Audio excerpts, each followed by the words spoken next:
Well, would you look at the time? Good afternoon, good evening, good morning. Happy New Year, wherever you are in the world. Welcome back, everybody, to Splasher 6 Flight Sim today.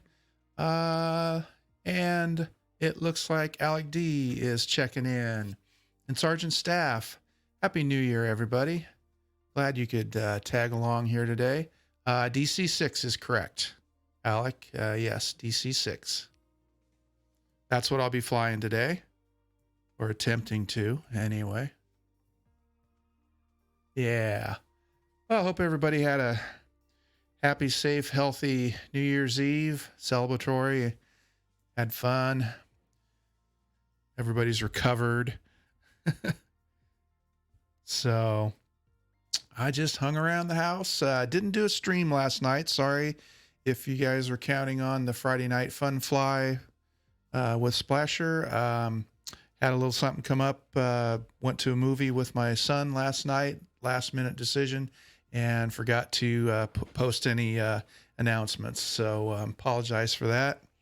But sometimes when you get that opportunity to spend time with family, you take it short notice or not. So, all right. Today, we are back on the Cadet Pilot Training Series. Launching in Salt Lake City. Been a couple weeks. I usually do this on a Saturday around 1 p.m. Central Time. 1800 Zulu, I believe that is. So what we're doing is I'm on a journey flying to all of the points and places that my dad trained at in World War II for his pilot training program. He was a B-17 pilot with the 100th Bomb Group.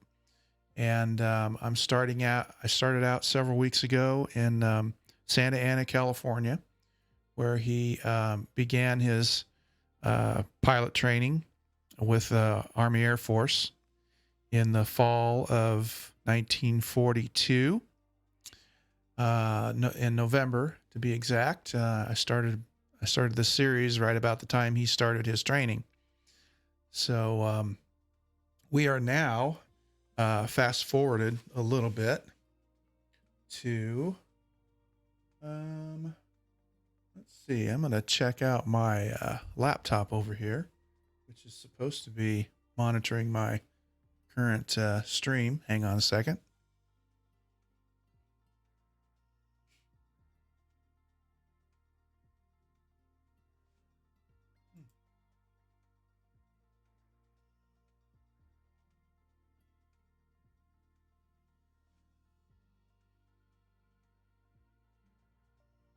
Hopefully we're not in that much of a delay.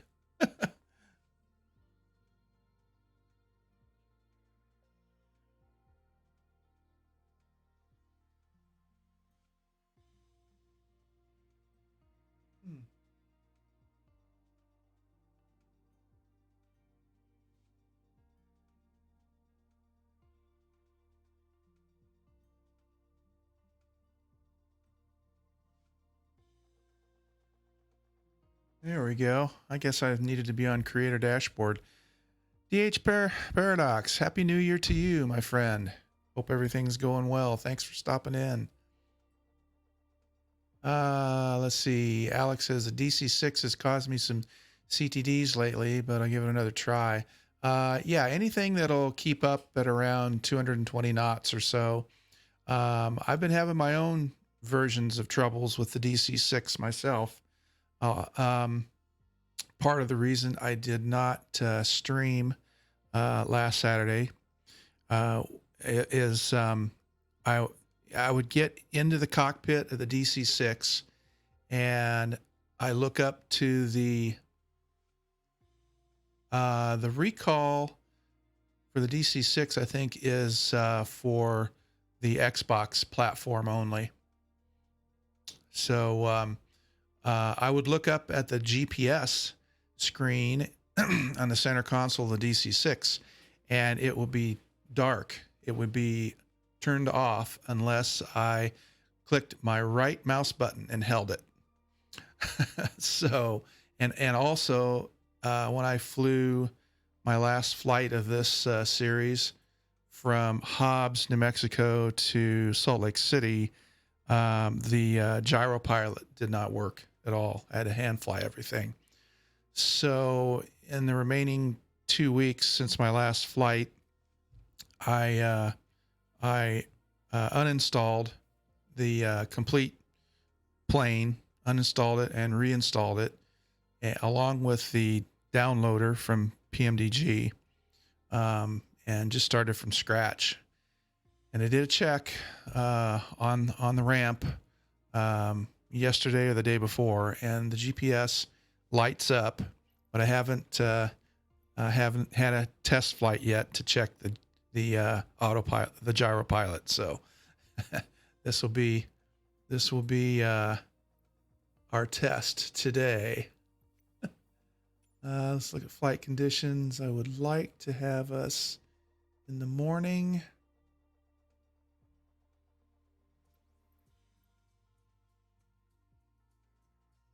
Yeah, working on that, Phlox. Getting things cranked up here a little bit right now. And welcome Phlox in from his stream earlier today. Sergeant Staff looks like he's loading in. So what I usually do when I'm doing a flight plan like this is I'll load onto the runway. Oh no, don't do that. And with the fly button, and then I will reset everything.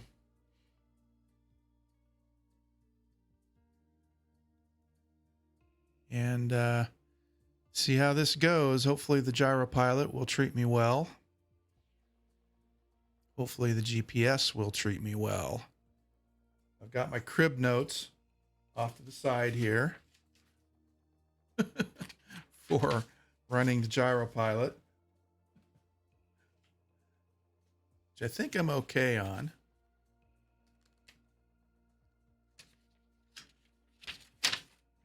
I got a second sheet here I got to tear off. So get that out of the way, and hopefully we'll have a good stream here.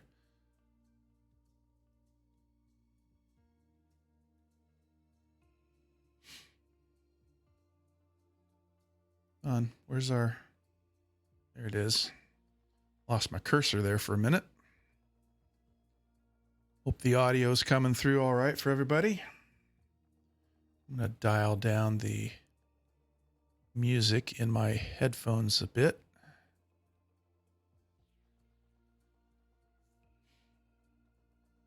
We get some shout outs up here because I'm going to have my hands full here shortly with the cranking this DC6 up. Let's look at DH Paradox. Some streamers out there that are in chat right now that if anybody's new to the channel, definitely go check them out. Throw them a follow. It'd be well worth it. And we'll do that. I can't remember if I got you on there, Sergeant Staff. I hope so. If not, I apologize. Sergeant Staff is then 1, 2, 3. Yes, I did. Awesome. Some links there to their Twitch channels. Definitely go check them out. And of course, last but not least, we cannot forget Foxtrot. Phlox has a shortcut. So hang on a second. Let me get you some cred and some linkage up on the channel here. Type in so, then the streamer name. Exclamation so, then the streamer name. Oh, it'll do it without having to have a separate command. That way you can shout out to those you may not have created as part of the bot. Nice. That is good to know. So is there a, after SO for shout out, Is there a space and then the streamer name? That's awesome. That is good to know. I'm assuming there's mine does, but it may have another bot. Yes, a space. Cool. All right, let's get the old DC6 lit up here. Cycle the switches, which I always have to do. So exclamation space DH paradox. Nice. Yeah, I'll have to remember that because there are a few streamers that are on my chat now that I haven't got specific commands for. Looks like Sergeant Staff is down at the other end. That's okay. Don't, go ahead and stay where you're at, Sergeant Staff. We'll get things sorted out. If it does not work, there may be a bot you need to add. I'll have to double check. Okay. That's cool. Cool. So we are at KSLC, Salt Lake City. And to bring you all up current on the story here. Yeah, that's where I wanted to be. Yeah.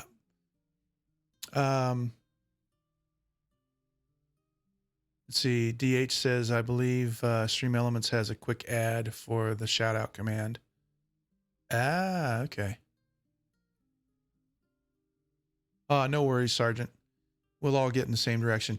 Just so for your reference, we'll want to be the direct line is a course of 134 degrees, but we're going to fly more of a southerly course, like maybe 150. We're going to stay along the front range of the mountains because if we take the direct GPS course, okay, you can taxi on down. I'll be talking for a little bit here while I get started too. If we take the direct GPS course, it takes us right into the mountains right away. If we follow along the front range down past, you can see down past Utah Lake, there's a gap in the mountains. It's hard to miss. That's around Salem area. You'll be able to see that here. Let me get the screen a little bit bigger. Down around here, around Salem, that we follow this gap up into the mountains. That way we can climb out a little more gradually. I should have caught that on my when I did the original flight planning, but that's no problem. We'll get the little nav map out of the way. And let's get the flight engineer woken up from his New Year's Eve hangover and get him working here. So we're going to turn the music down a little bit more so we can hear less of the tunage and more of the MSFS game audio. Let's crank him up a little bit and then go over to here, my speakers, my volume mixer, and bring up Microsoft a little bit higher also. Go. Okay. So master bus on, avionics on, all that on. Let's see, get my switch to both mags, and then get down here. Oh no, don't do that to me.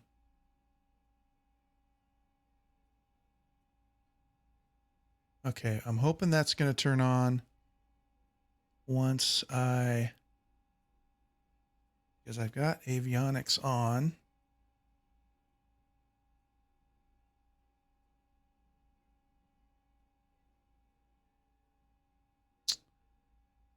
That is dark, and I do not like the looks of that. Let's see.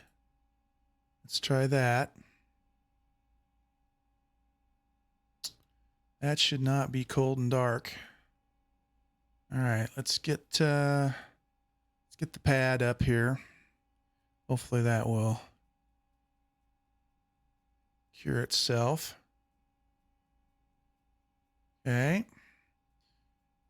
The automated flight engineer working here for start.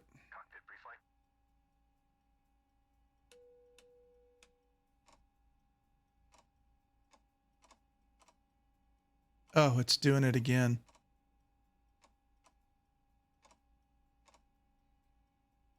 Crying out loud. This is the problem I'm having with the GPS. It's not lit up. But if I turn and look up at it, now it's off.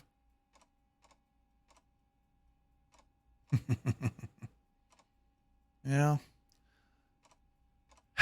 That is discouraging.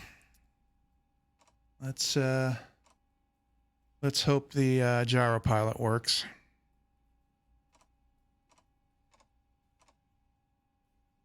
Alex says, switch between the different choices of avionics. Now, where is that switch you're referring to, Alec?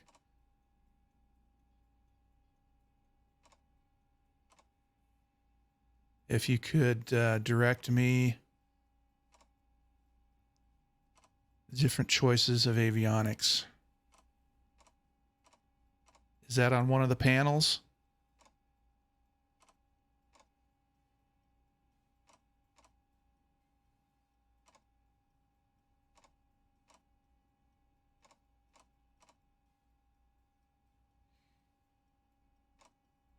I'm not sure. On pad under settings. Oh, gotcha. Good point. I know where you're talking about now. Yep, I know what you're talking about now. And that may be my biggest mistake. Nope, GPS radio options. Sobo GNS 430 is turned on. Let's turn it off, maybe. Bendix radios, no GPS. Let's just cycle it.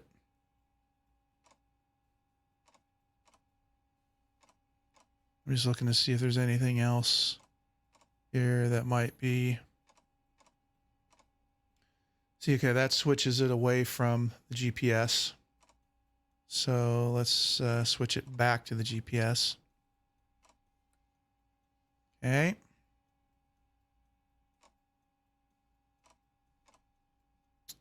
Okay, let's jump up here, and I know there's a power button here. That still does not give me anything. Power and volume. That should turn it on.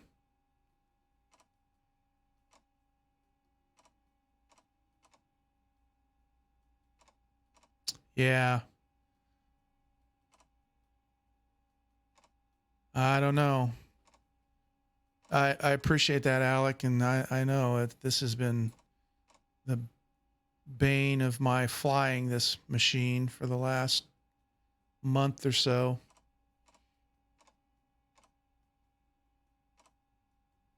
So before start, okay.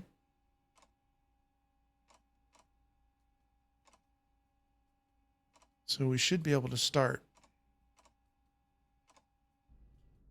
And what I've done in the past is just the key start on my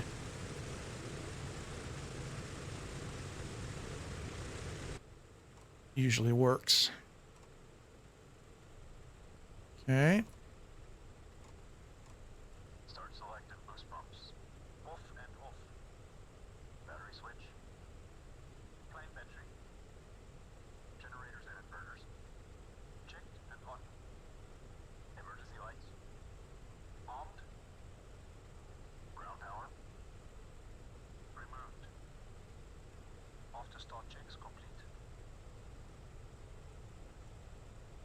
Okay, so Phlox has found something here. Um, Normally you can turn the power volume knob to get the GPS to turn on once you have power, if you are running the checks yourself. However, the AFE will do this automatically during the radio check portion of the before start checklist.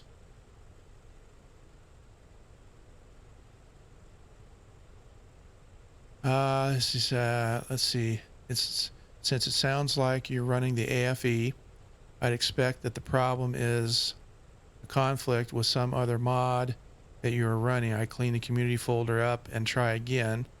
I'd be especially suspicious of any Garmin mods you might be running. Yeah.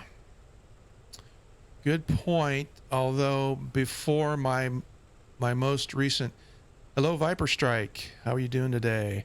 Phlox, before my most recent clean out and reinstall of the DC6, I did try it with my community folder cleared out. I don't have it cleared out today, but it was doing the same thing before the reinstall. I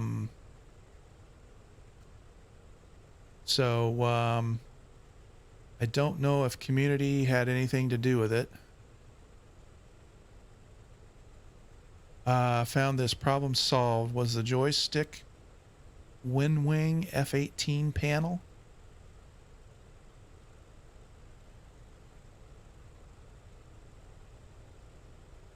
Just found this problem solved.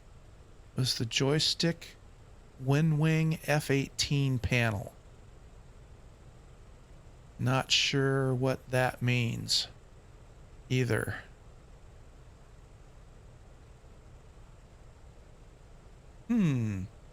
Afternoon, Viper Strike. How we doing today? We are started, though, and idling. And I think I got Sergeant Staff behind me also. And Kelderman is there. B. Kelderman, how you doing, Barry? Sergeant Staff, Skinflints, Alec D. We're all in DC6s. Oh boy, pressure's on now. Found the problem. Using Bravo, and one of the switches is mapped to avionics. By default, I was flipped to the off position. Google search results. Well, I'll try them after this flight. Hopefully, we have a working gyro pilot. That'll be the next trip. Sergeant Staff says, I deleted all binds to the Bravo and made my own. Good point. I never had to do that before, but there may be a glitch somewhere that we need to do that. But I'm going to hit the before takeoff, the AFE to get us going here.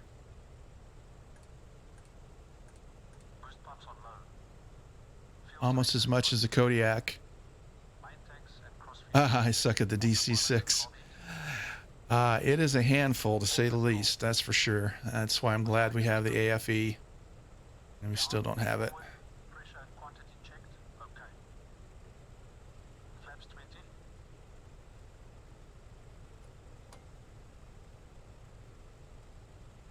You're having the same problems on my DC6.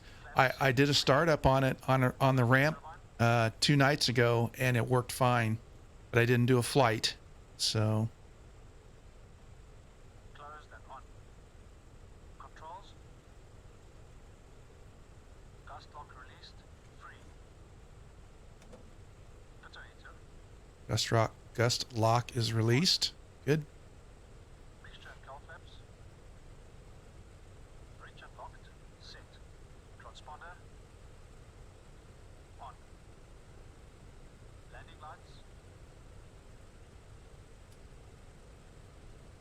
So now I have it, and it's showing up. Can everybody see that? Extended and on. Before When I right click Now it shows up. If I right click and hold, if I let go, it goes away.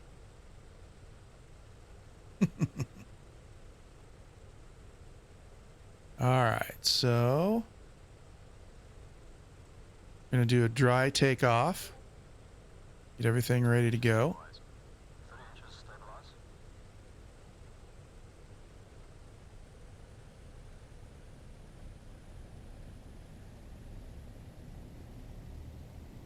It only shows up when I'm 30 inches, stabilized. Cal flaps. Cal flaps. at Cal flaps set. Full power, please. Going full power. full power.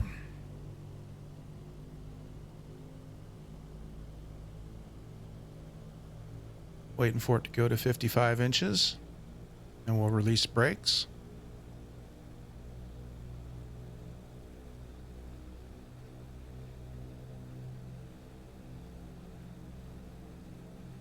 Full power Good. set. Full power set. Releasing brakes.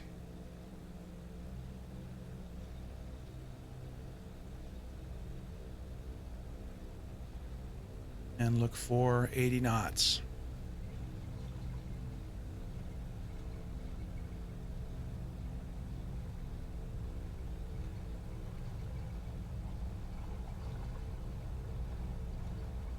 And we should be able to pull back a little bit.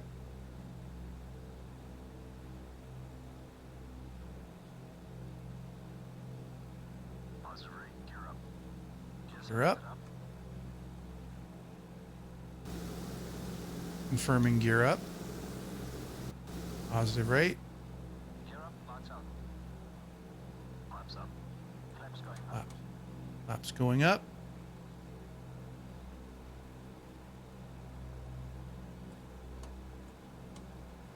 And we want to climb at about 140 knots.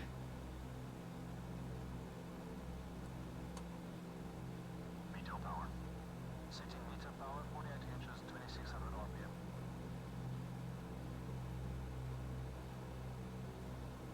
Now the good thing is we don't have to change course very much.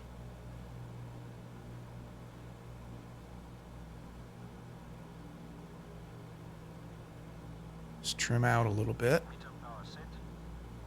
Climb power. Setting climb power.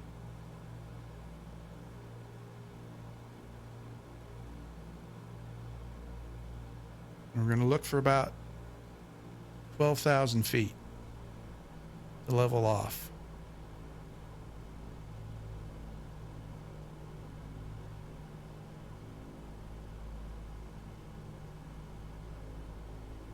Climb power set. Take a look around. Got the troops behind me.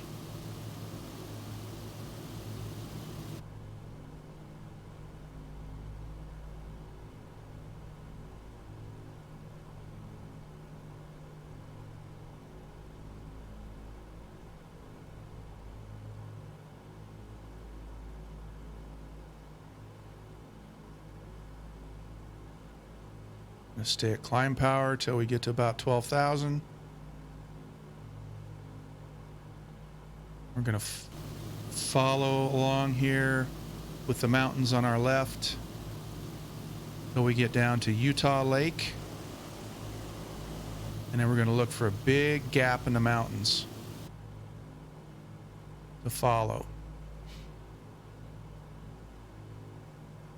And hang a left.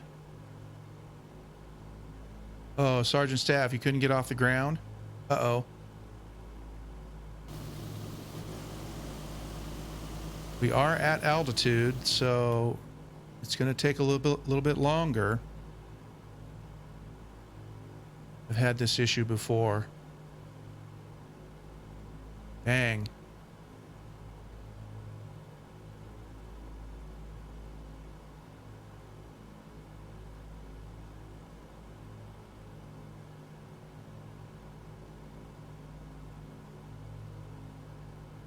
Kind of keeping it around 160 knots. Oh, it's a known glitch. Oh, bummer.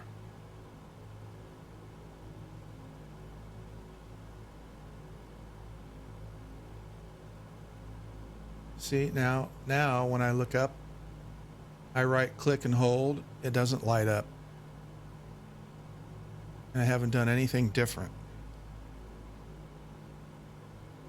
See?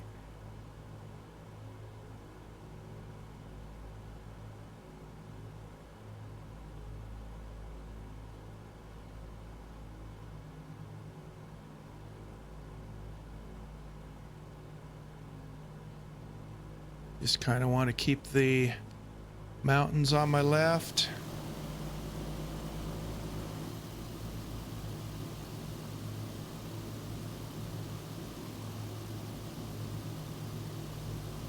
Because as you can see on my GPS, zero in a little bit closer here on my, we're a little bit to the right of our GPS path, but we're looking for this gap right here. So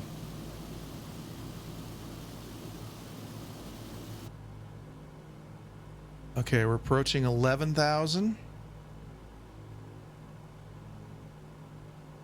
I want to be out just a little bit further in my view.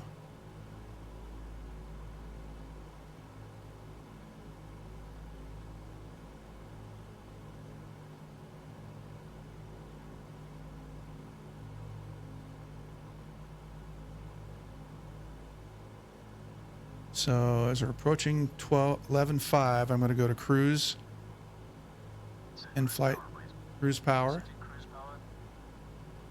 Okay, and I want to level off. I want to trim to level off a little bit. And by the way, I'm not in live weather, so that aspect of it, I am hand flying, but I'm not live weather yet. We'll get up to our altitude. Okay.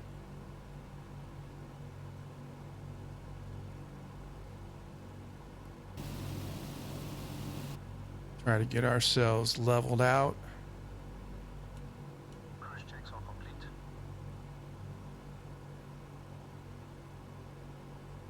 And hand fly for a little bit here. That view is just a little bit, there we go. That's better. We can get leveled out.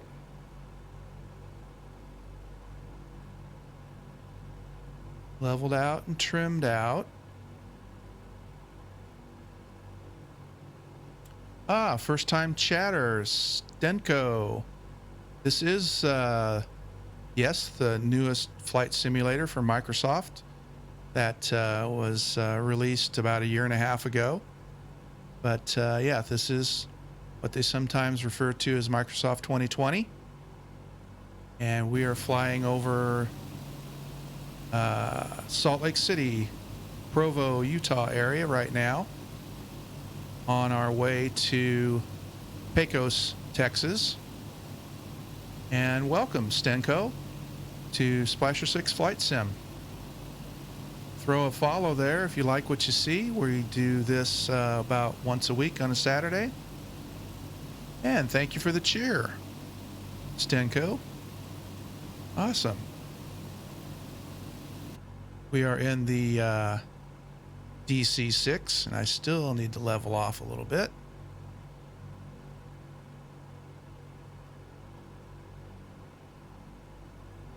Yes, I believe the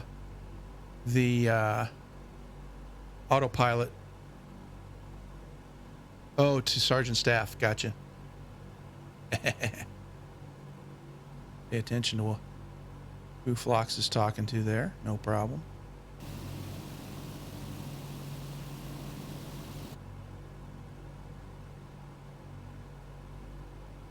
Still trying to get ourselves leveled off. on the trim wheel.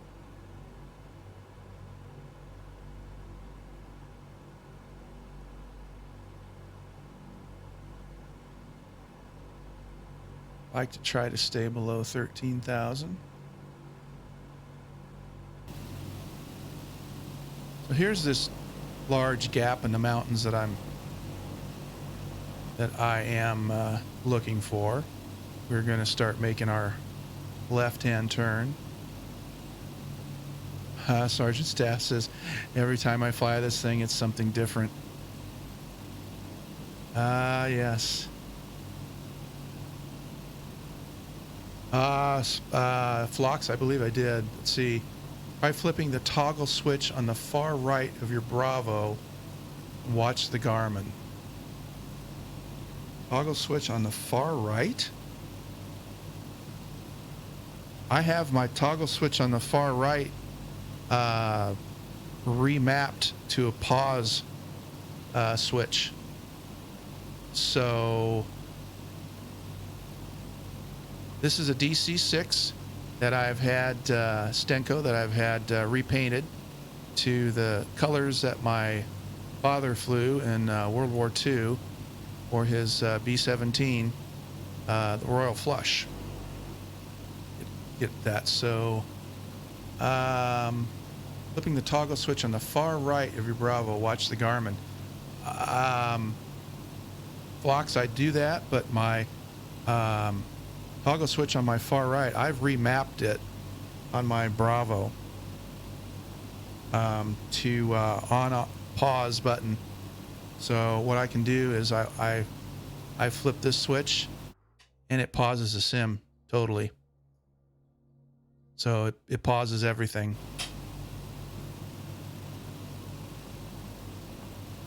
Your Garmin turned on when you flip that last toggle. I've had that mapped to that pause switch for months, like about 2-3 weeks after I bought the Bravo. So I don't think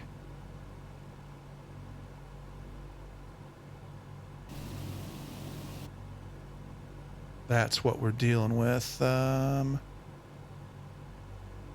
Okay, now we need to do more of a hard right turn because we're coming closer to our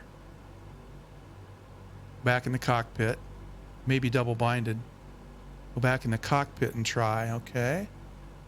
All right. Let's flip the pause. See, the thing is, though. Okay, now I'm looking up and I'm right clicking and holding and nothing. Yep. Still not. Yeah, I can swivel my view and everything, but yeah. So our course, getting back on course here, needs to be about 134.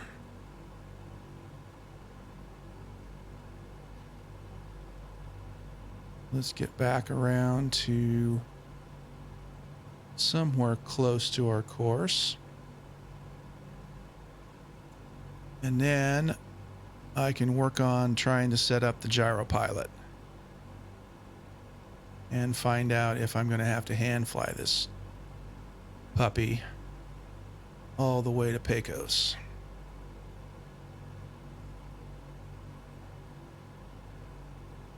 Into the sun. Of course. All right, let's look at our map again, see if we're relatively close. We're not. Still need to be about 140 degrees. Need to be on the other side of 12.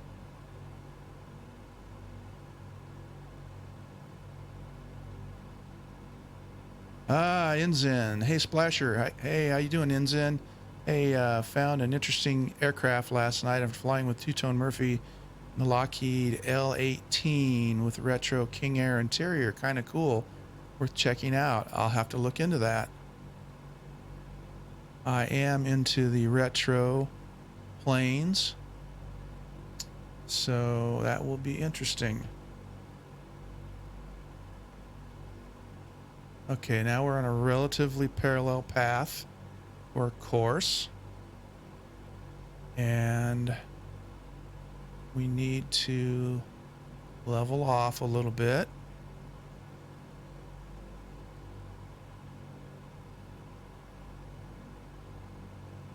And then go through our gyro pilot. Still climbing. I can just get it leveled off relatively well. Hands free.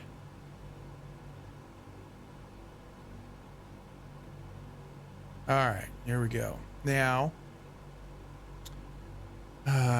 gyro pilot switch on. That on. And altitude control on.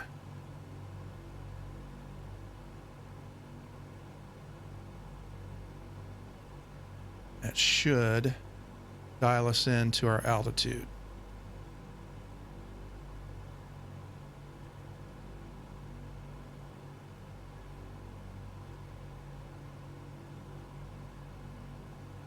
No, we're still climbing. Okay. Let's give ourselves a tick or two forward.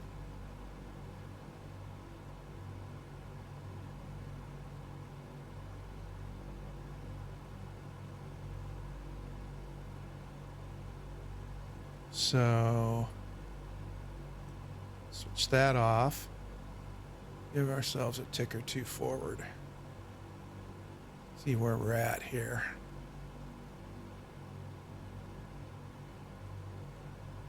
So that we're level.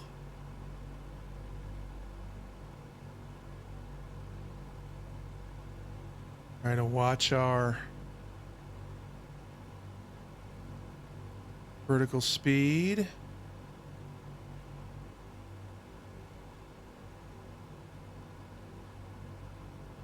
Get it to level off.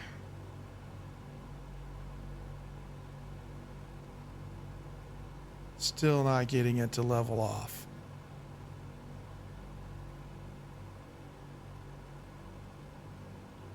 Come on.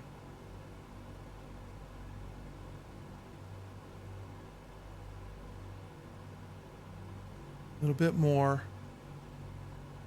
See, this is the problem I've had before. I'm out of altitude control.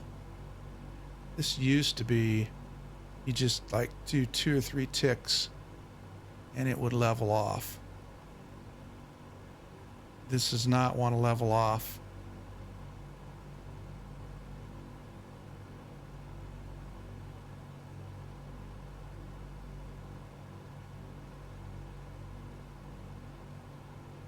I'm still climbing.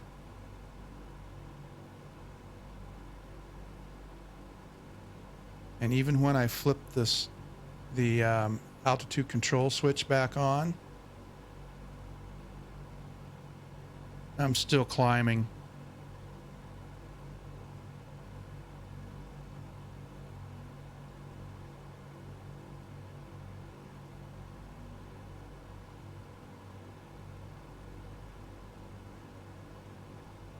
See, the altitude control switch is not working. I should not be in a 200 foot per minute climb.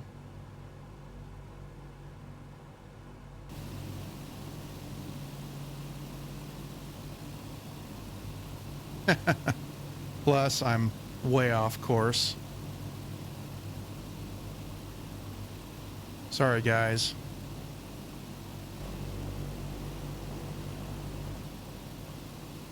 Let me get back on course here.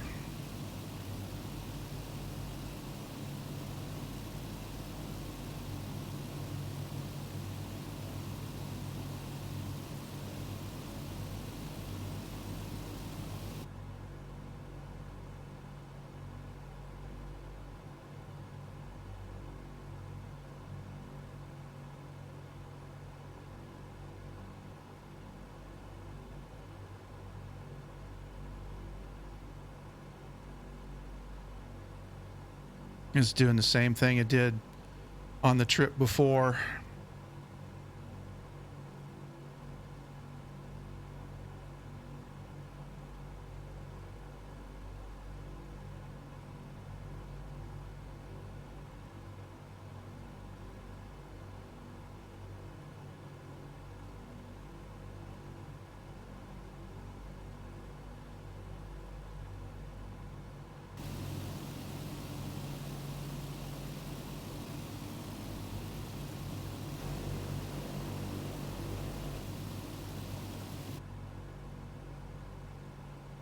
So, let's tick that off. I need to be on a southerly turn.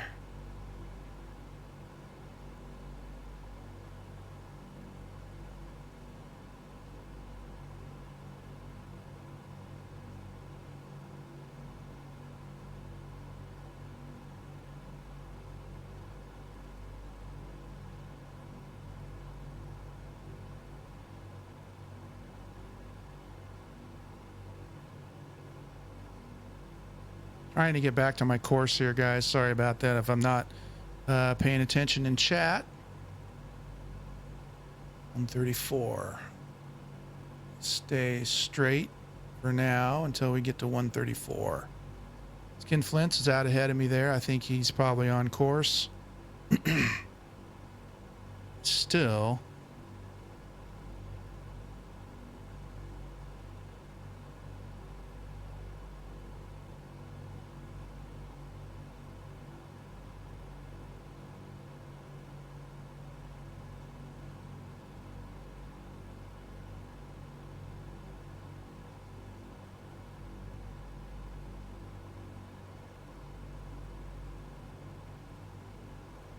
All right, now I need to start making my turn back to 134.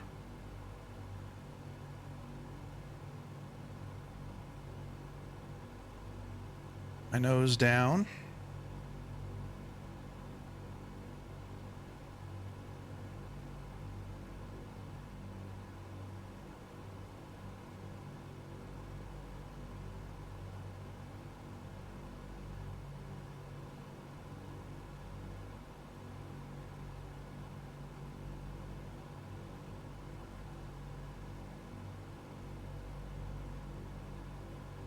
Try to stay around 15,000. There's 150 degrees.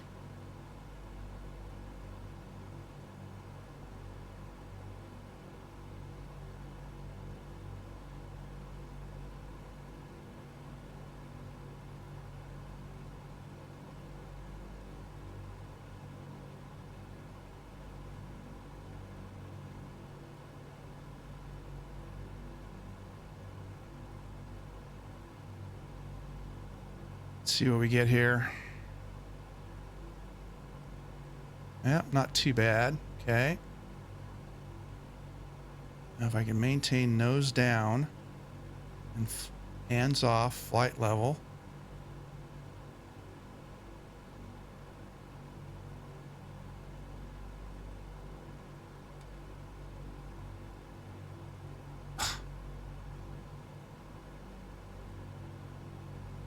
It will not lock into an altitude. Dougal McTavish, how are you today? Welcome in, sir. Happy New Year to you too. Wonderful to see you. Hope everything's going well. Right now, I'm fighting the DC-6. DC-6 that suddenly for me has no gyropilot.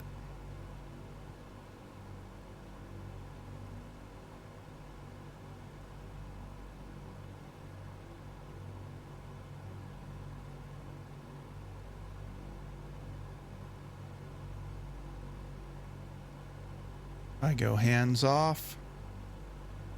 It just wants to climb.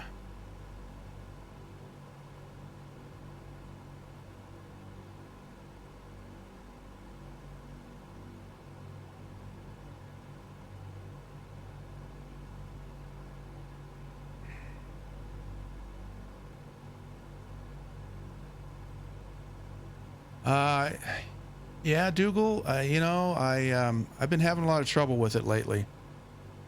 If you watch the screen, um, you look up at my GPS, see the screen go on and then off, on, then off. That's my right mouse button. Click and hold, right mouse button, turns on the screen. Release, turns it off. I've been having trouble with that and non-functioning gyropilot. And we were flying between Salt Lake City and Pecos, Texas today on the next leg of the cadet flight training journey, following my dad's flight training path in World War II. Okay, I'm going to turn altitude hold off again.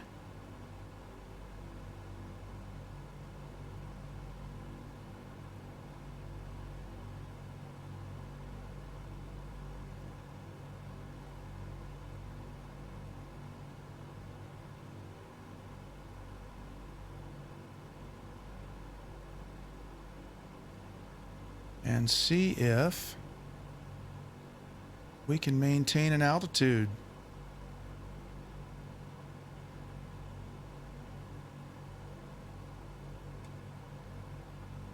Okay. See how that goes. Nope.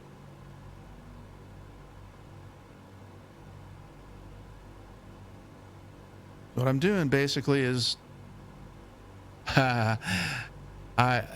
as a matter of fact, Dougal, this is my first flight after my reinstall. Yeah, totally uninstalled it. That and the PMDG installer, and reinstalled it. Now you'll see my rate of climb indicator, but I'm doing that with my trim wheel. Yeah, this is the first flight since my reinstall.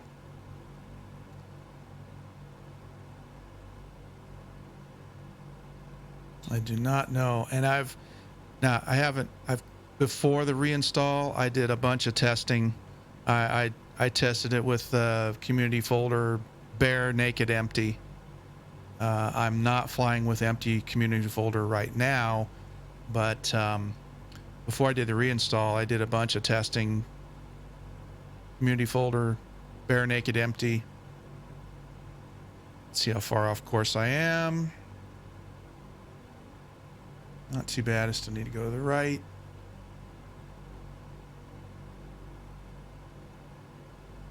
Need to just keep skinflints out there in a certain part of my screen.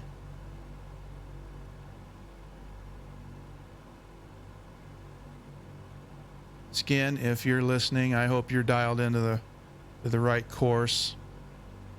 Maybe hardware, just throwing out thoughts. No, I appreciate that. Phlox was on stream a little bit earlier trying to help, and I'm just about open to anything. I don't know what's going on. And only does it when I'm in the main cockpit view, like this. Right mouse click, right mouse release. When I go to a different view, like here, I get nothing. Black screen, right mouse click, nothing. And I go up to the switch. I'm assuming button out is power on. So if I go back, wonder what I get here. Off. Yeah, okay, well, that makes sense. Button in.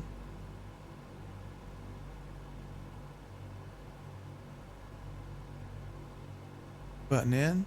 Still off. So that didn't do anything.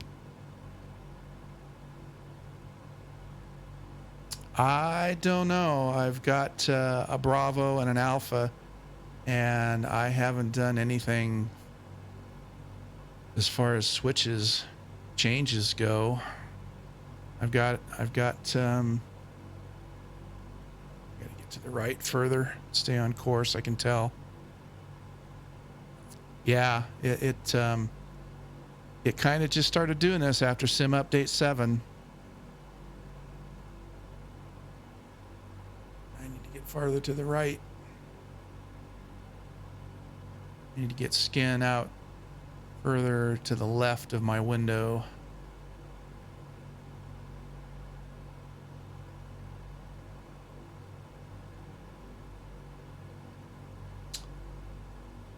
Now, I will say, Dougal, that Phlox, he's gotten up in the air with me before in his DC-6, and he has the same, he's having the same issues with the screen on the Garmin. But what's going along with this problem is that my gyropilot is non-functional. Yeah, and options, controls, Bravo flight instruments, and see if switch 4647 is bound there. I know you have it bound to pause, but let's see if it's double bound. Okay. All right. Let's just do that. Sorry, guys, for the troubleshooting along the way here, but I'm gonna dive into this while we're flying and see what we get here. Controls and options.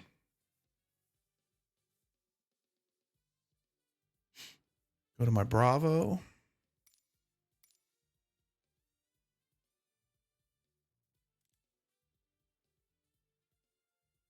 And switches. Yeah, let's see. Yep, there's 4647 down here. And where is that going to be found? Is that going to be under miscellaneous? Oh, yeah, here we go. Set pause on, set pause off.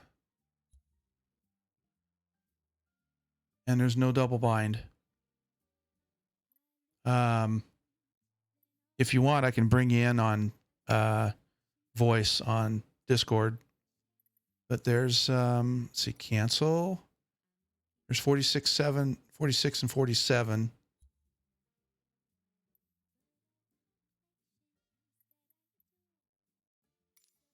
And no double.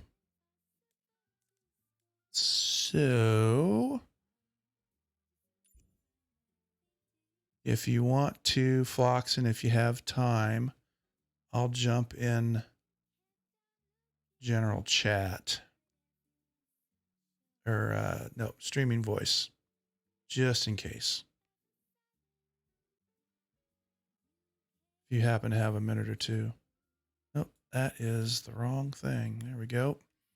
So let's get back to the flight.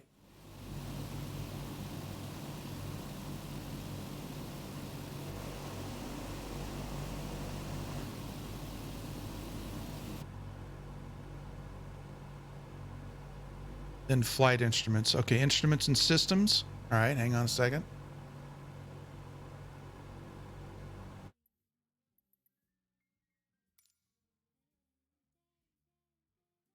Joining on voice. Gotcha.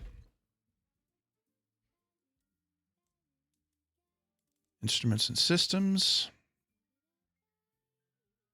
Then flight instruments.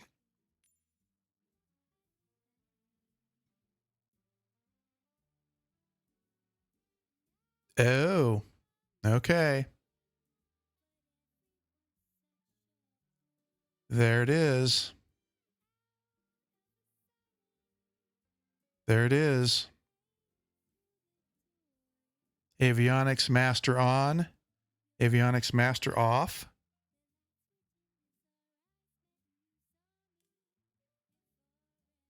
When you get on voice here.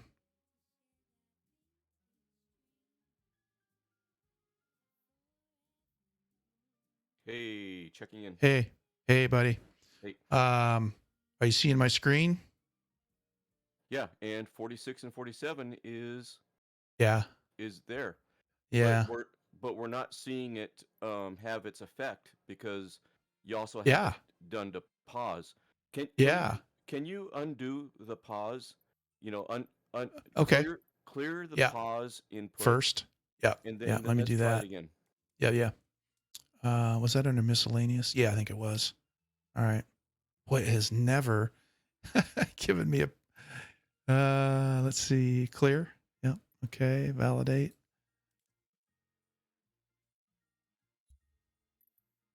Clear and clear input and validate. Oh Okay. So wait. it's Wait, okay, no. I think there's a right. delay. Okay. I'm still seeing where you're. It looks like you're playing with the Avionics Master One. Oh, sorry.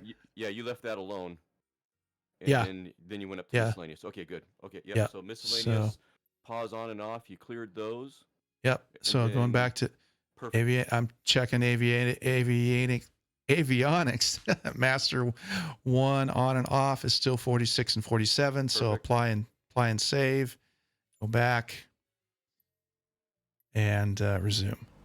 All right, let's see what we got now. So everybody's out ahead of me. That's all right. What do we got? I got a dark screen. When I go pan my view, that usually, okay, there's right mouse click, still dark, release, still dark. Let's go up to the main view. Let's see if this thing's turned on or not. Oh, it was on. So let's turn it back on. Cycle the power on it. Back to our main view here. No. Did you toggle So, the switch? Did you turn yeah, hang on. Let me do that. Okay, there. That turns it on. Right? Yep. Yeah, okay. Flocks. You are a wizard. Oh man. You're a Google. So my next question is that going to fix gyropilot? I was gonna ask you the same thing. Cross your fingers and toes, dude. All right, let me cycle my view down to there. Okay, time climb. All right, that looks. I can't tell yet if that's the correct. Oh, wait a minute. All right, so let's turn everything off. I got to be able to see my attitude indicator. Let's turn everything off. Okay, we got to flip that switch down. Okay, so let's go back and look to see where we're at. Make sure I'm not diving or climbing. Okay, I'm in a little bit of a climb, but that's all right. Try to level that off just a touch. Oh boy, I'm moving my trim wheel like an 1/16 of an inch at a time. It is so sensitive. Okay, so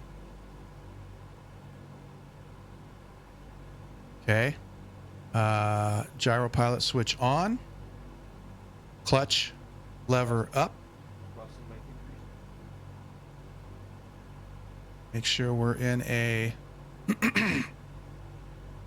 relatively flat climb and see what we get. Oh, would you look at that? It's dialing itself in. Is it? It is doing it. Nice. That is exactly what it used to do. Okay, so far so good. Okay, now I gotta look at my course here. Okay, I'm off course a little bit. I need to go to the right.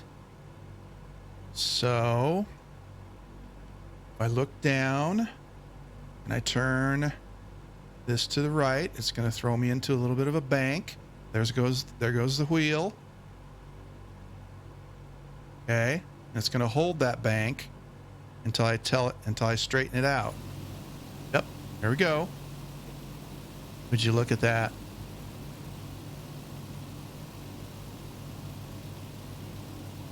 You're a wizard.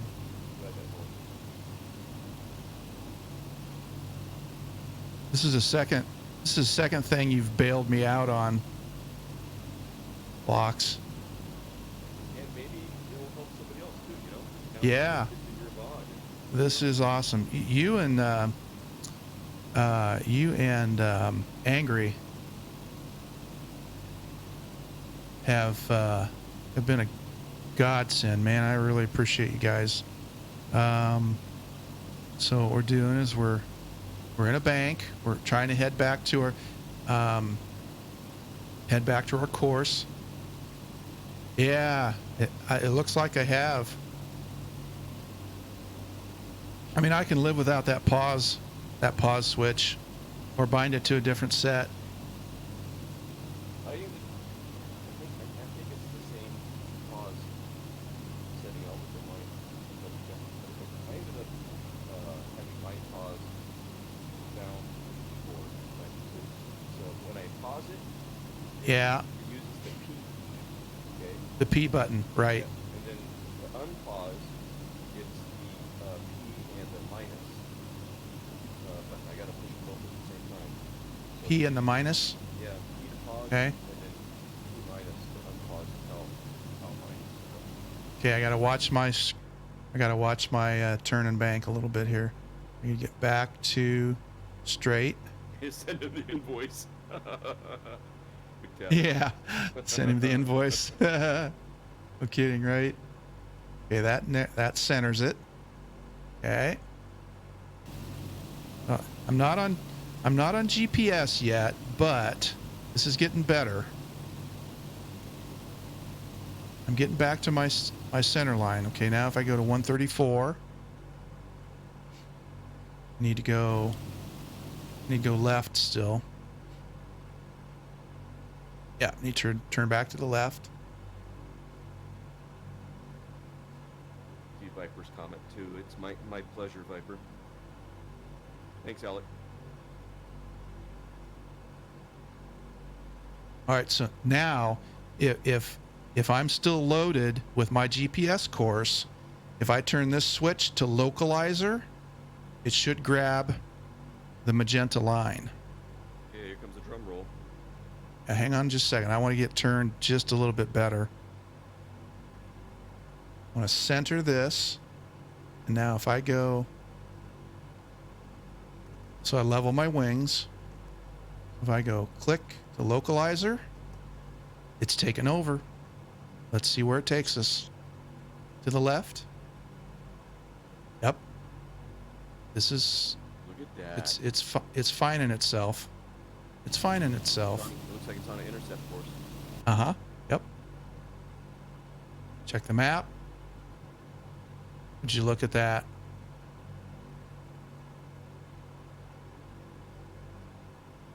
Sweet. It's amazing Sweet. that technology, you know, back in the days of this DC6. I mean, just amazing. Yeah, yeah. All right, she's adjusting a little bit. I'm not on live weather, so it's just whatever it's deciding to do. It's finding the magenta line.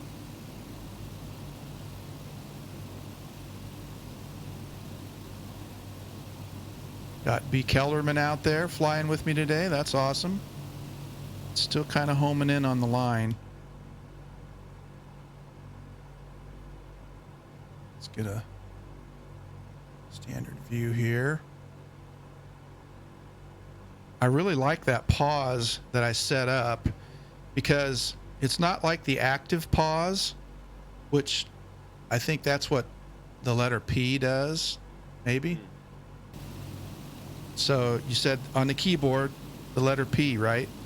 Yeah, let me look and see how I had that.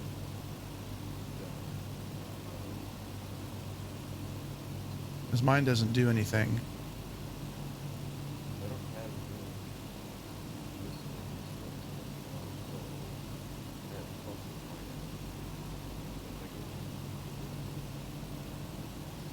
have Nice.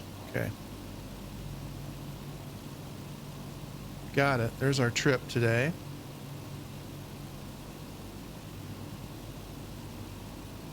B. Kelderman out there, Alec D. Skinflint's flying with me, and I believe Sergeant Staff was around here somewhere. Dougal up in the air.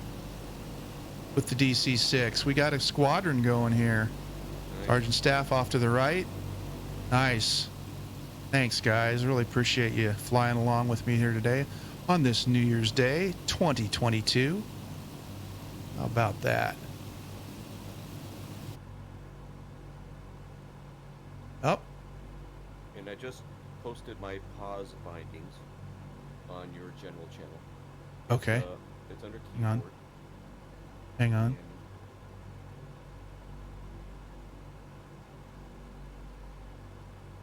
Looking. There we go. Okay.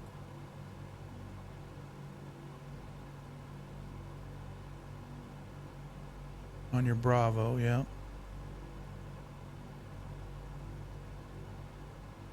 See, there's your master on and off, 46 and 47. yeah, I might have to change that to. You see there's a... to the alpha or something. Yeah, you see there's an on and off master on the Alpha also. Yeah. See, that's what I was worried about. Why I picked those for the pause. So where's the pause? Copy is done. Keyboard, okay. P, set pause on. Now I'll have to go look at that. I might have taken those off. I might have, because when I hit the keyboard now, set pause on and pause off, the letter P does nothing. Yeah, it doesn't do anything. I might have removed those. So that's good. I'll keep that. Definitely keep that. All right. Okay. Back to chat for a little. Yeah, I'm so glad that worked. You know, it solved both problems. So that's awesome. Yes, thank you so much, man. That is awesome. Yeah. You know, I was really worried. I mean, I could have gone back to the Baron, you know, and I have the livery made up and everything, but I really wanted the 4-engine prop plane, you know.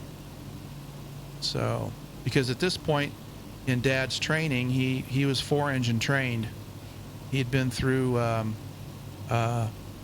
B-17 transition at Hobbs, New Mexico. The transition from Salt Lake City down to Pyote was with the crew.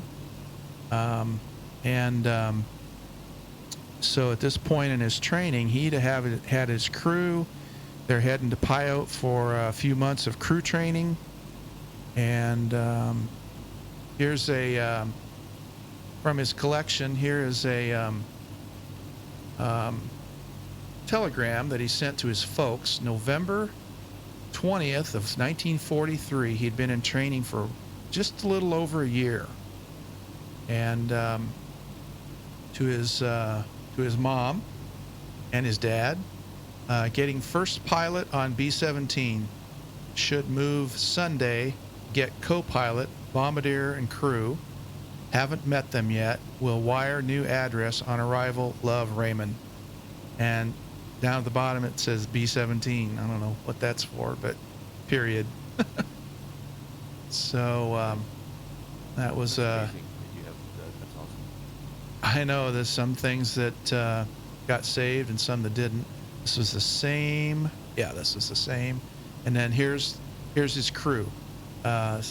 6. Yes, these are the crew. Left to right, ball turret gunner, who happened to be one of the tallest ones on the crew. Figure that out. And then next one in, top turret engineer. This fellow here. The guy on the left was from Santa Barbara, California. Next guy in was from Duluth, Minnesota. Next guy in was one of the waist gunners. Can't remember if it was right or left. He was from Seattle, Washington. Next guy in, he was actually a replacement. The original guy that he replaced washed out. Got you know, didn't like what he was doing and washed out. And this guy replaced him, and he is one of the other waste gunners. Next guy to him, going further right, was the radio operator. Never met him. He passed away in the late 70s. We tracked down his records, lived in the Pittsburgh, Pennsylvania area. And the last guy on the right was the tail gunner from Tampa, Florida. And got to meet all of them except the radio operator and the top turret gunner, engineer gunner. He lived the longest of all the crew members. He just died like 4 or 5 years ago, almost 100 years old. And you look at the faces of these guys, and they look like they're in their 30s, but they're all no older than 20 years old here. What? Yeah. Wow. I know. They all look like they're 35 years old, you know, and lived half their lives. And they hadn't even been in combat yet. That's what amazes me. And I look at these pictures like how old they look. Double check our course here.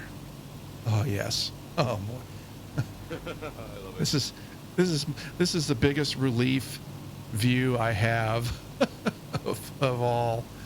But what we'll do probably is coming up here, because I don't think we have any other mountain ranges. We can be down probably around 12,000 feet. We got a little bit towards the end here, but we can come down in altitude after a little while. See how that works. And you're on Southeast Asia server, is that right? I'm on Southeast Asia server. Yep. Okay. Yep. I think it works better because it doesn't have as many loads. I've been able to see everybody's tags the whole time without any problem. So, Dougal over here, Sergeant Staff, B. Kelderman in the TBM, my friend from Iowa, who I've known for many years, Skinflint's on up ahead. Of course, where else would Skinflints be? Sergeant Staff from Michigan, somebody. Dougal McTavish says, I'm ex-services, and in my opinion, those World War II bomber crews were the most courageous guys I've ever served. Thank you, Dougal. I really appreciate that. They, in many ways, were. They took the highest percentage losses of all the armed forces. I can't remember what the percentage rate were, but I think it was around 9 or 10%. Because when you lose one plane, you lose 10 guys. So, yep. But right now we're on our way to Southeast Asia serve been way better for the last 3 days. Yeah, I'm with you, Dougal. I've been watching Flights with Joel quite a bit, and he's always been on Southeast Asia lately. And to clarify, it's the tags. Now there's the stuttering and the lag issues, but I think that's more a Twitch issue. Alex says, I've lost sight of your tags a few times, but not bad. And don't disagree with that statement. Yeah. Yep.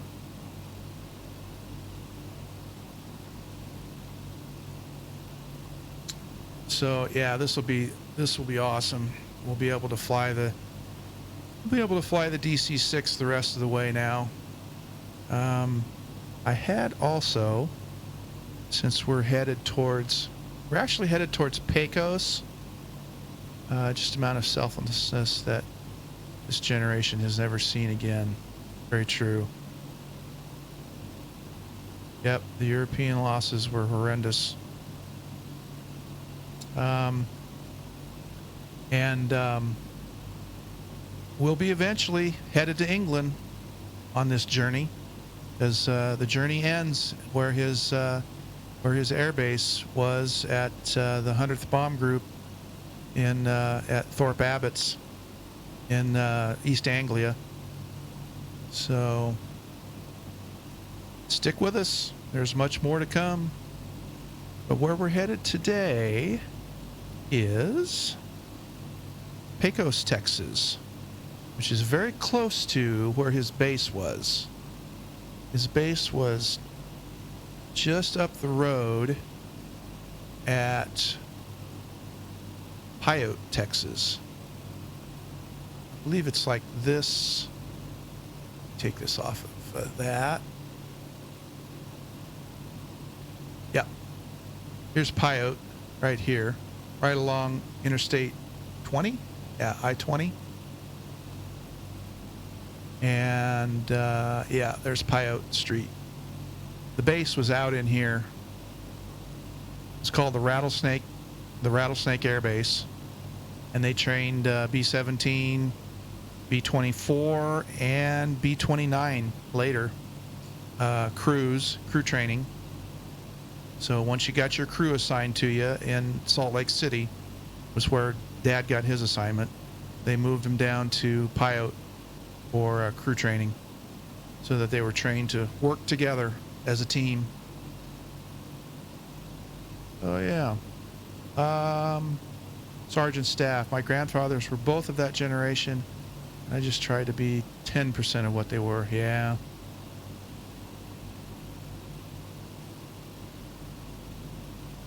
My dad was quite a guy.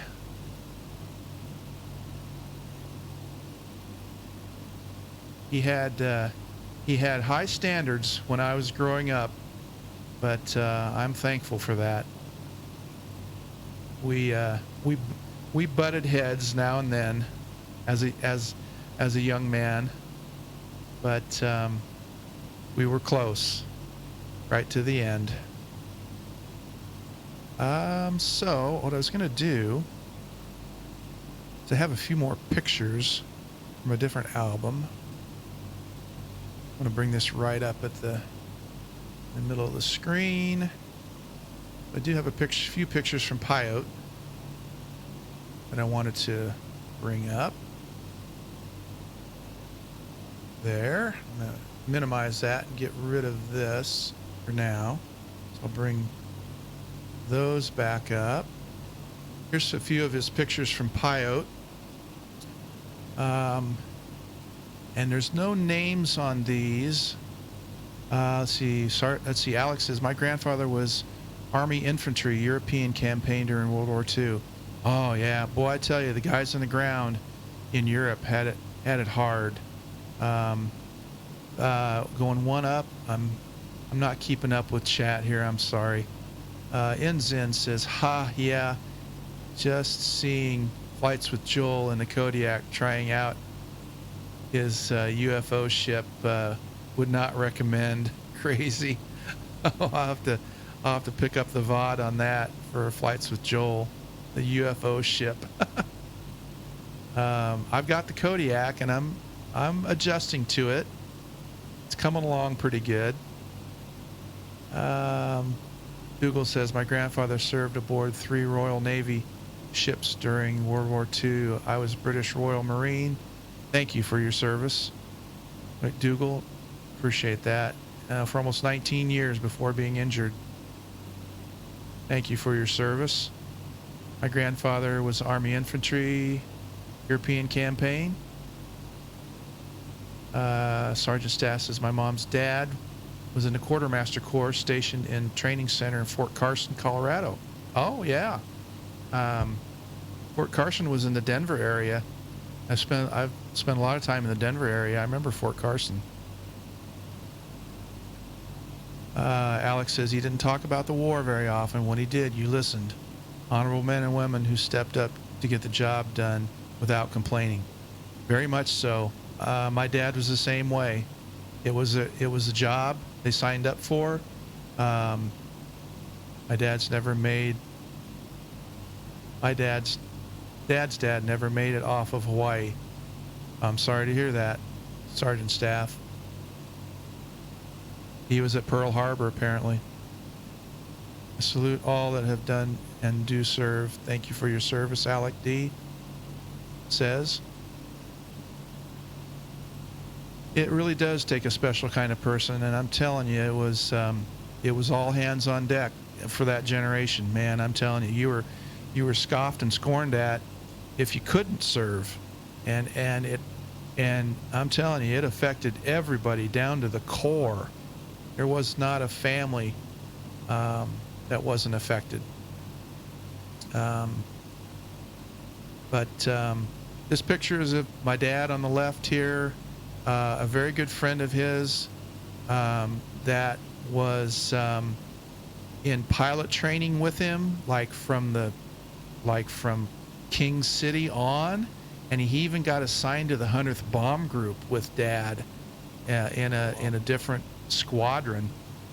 Unfortunately, his plane went down in May of '44, and he perished on a mission in May of 1944.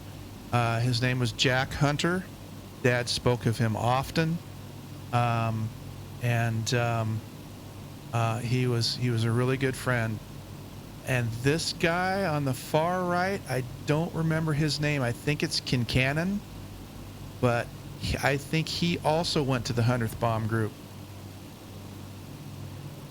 Oh, Sergeant Staff clarifies. Thank you. He didn't get shipped out. Gotcha. No problem. Well, I'm glad he made it. Glad he made it. Yeah, correct. Let's get that corrected. So, now here's another picture of Dad and his co-pilot. I think coming back from a training mission, and I think this is at Pyote. Got the names. Died in his sleep last year at age 94. Oh, wow. My dad made it to 90. Yeah. Wow. Incredible. And my dad and his co-pilot were a lot older than the rest of the crew. Dad was 25 or 26, and his co-pilot was about a year older than him. He was like 27. So they were old men. You know, they were like 8, 9 years older than the rest of anybody on the crew. It was pretty unusual. But sometimes there were older guys on the crews. This is Dad and his co-pilot, Charlie. Charlie was from Memphis, Tennessee, and the son of a Baptist preacher.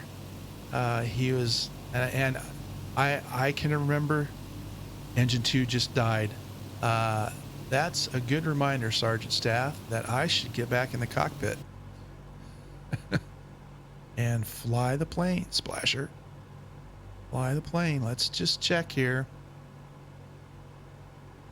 Maintenance manager. Engine health. 1 is good, 2 is good, 3 is good, 4 is good. One thing I usually don't have to worry about on these flights is fuel. Engine oil, all good. Fuel load. Because they don't usually use that much fuel. These are fairly short flights for a plane that has a range of 4,000 odd miles. But I'm rambling on a little bit about Dad's story. I haven't had a chance to do that for a while, so yeah, we're all at 81% on all of our right and left main. Oh, you've been on Southeast Asia server for 10 minutes or so. Did not see anyone. Okay. Wow. I'm curious if you guys see me in the horizon or anywhere. Let me look here.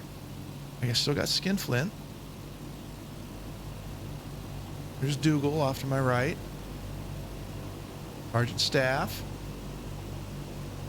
B. Kelderman's still there. I'm not seeing flocks. Alec D off to my left. Whereabouts are you, flocks? Not maybe I'm within 50 miles of you guys, but I can Yeah? fire up flight events if you fire up yours, and then I can salute you. Yeah, See hang what on a happens. second. Hang on. I think I can turn that on in my upper flight events. No? I always... Okay, that's the map for flight events. I always get this wrong. I don't know why. Okay, I've got to start it down in my... I've got it down here in my toolbar. Okay, so there. And then start flight tracking. I tried this last time and it didn't work for me. I don't know. I've got to minimize it so I don't close it. I have the darndest time with this thing. So then I got to go open a tab and start it. Have that. Utilities, flight events. But when I do that, it opens up to some random place on the map.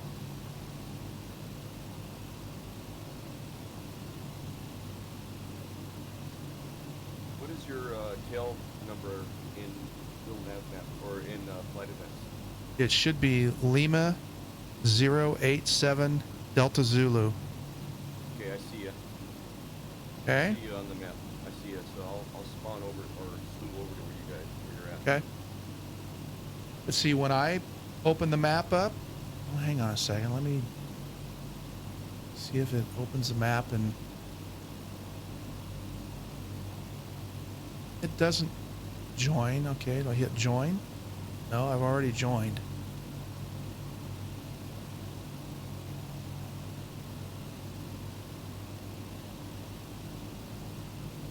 I'm a ways away from you guys. Are you? If I get closer, maybe I'll see you. Well, see, it's funny. I had the same problem following you. Remember on Wednesday night? I couldn't see any of you when we were flying to Las Vegas.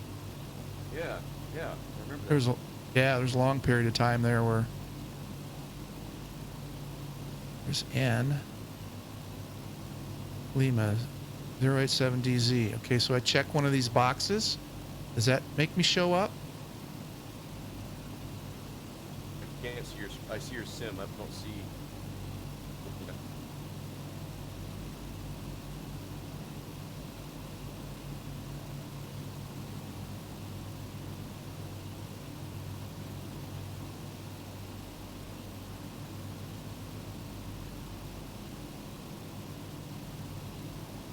See it when I open a tab up on my browser, which is what you're supposed to do for flight events, flight tracker. It plunks me down. It plunked me down in Frederick, Maryland. Okay, in the top left of that map, you should see Yeah. follow aircraft. Yep. There's a couple of different options up there. So Yep. my first two options say Foxtrot, and the second one says Foxtrot. So I think the second one is follow aircraft. It So is for me. Yep. Flasher. If you say Flasher 6 on the first and second one, it should follow your aircraft, and I think that'll help. Here.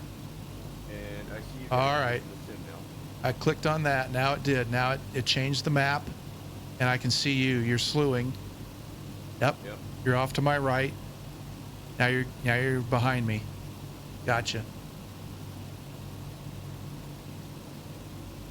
I just don't have enough time on that to. Okay, now I'm back to the sim, and let's see if I can see you in the sim. Sergeant Staff, B. Kelderman, and Dougal. There's Phlox down to below and to my left. Dougal fly in formation on my right. Awesome. Nice work. I'm going to get a shot of that. Excellent flying. As I've, and I'm getting a lot of delay on the, I'm getting a lot of twitch delay. I don't know what's causing that. Yeah, I don't know either. I think it's, on my stream too. yeah, yeah.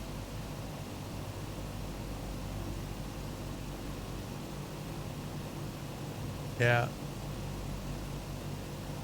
Oh yeah, there's about a minute twitch delay now. I think their servers are overloaded.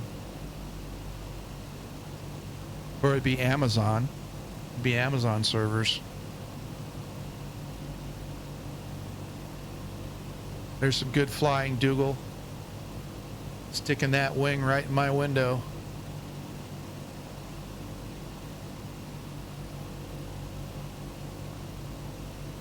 Oh, how I wish so much there'd be a B-17 in the sim. But I think I'm going to have a long wait. Oh no, Sergeant Staff is going in. Just lost 2 more engines. He needed to head out anyway. Instant flat spin. Ah, doggone it. Sorry. You know, I'm not flying this real realistic. Phlox is slewing around. I can see. Yeah, I'm trying to get this situated. Yep. All right.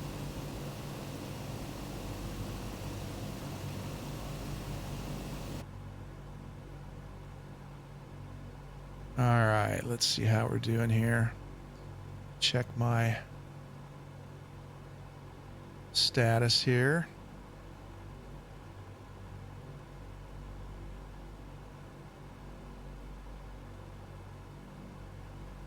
Engine stress visualizer. Everything is in the green check marks.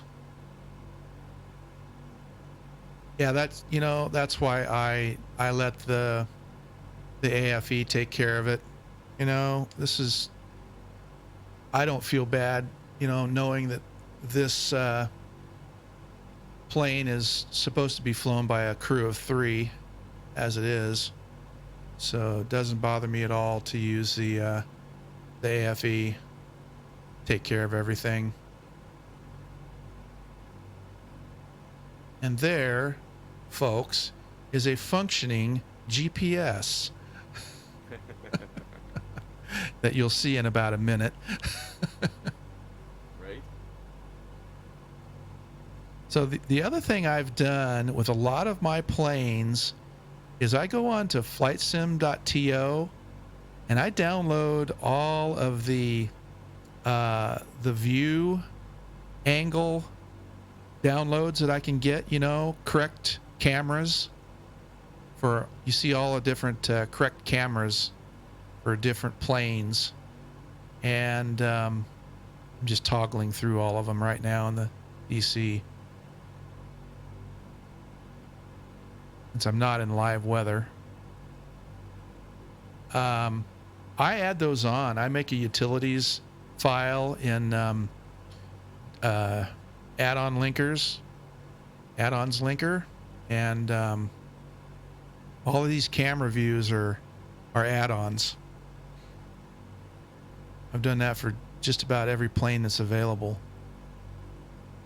I'll have to experiment with that. I haven't done that before. Yeah, it makes, you know, because some of the planes you get, you know, stock out of the box, you know, the toggle views for all the different views, they're not adjusted right.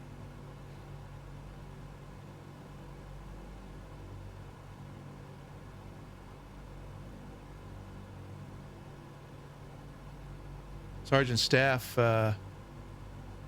jumped in earlier and said I couldn't see any of the people I was flying with for the cannonball. Interesting. Yeah, I'll be darned. Let me get back to the OBS view for chat. There we go.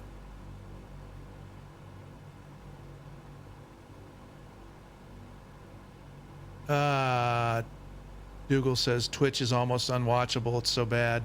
Yeah, I know. I wish I could do something about that.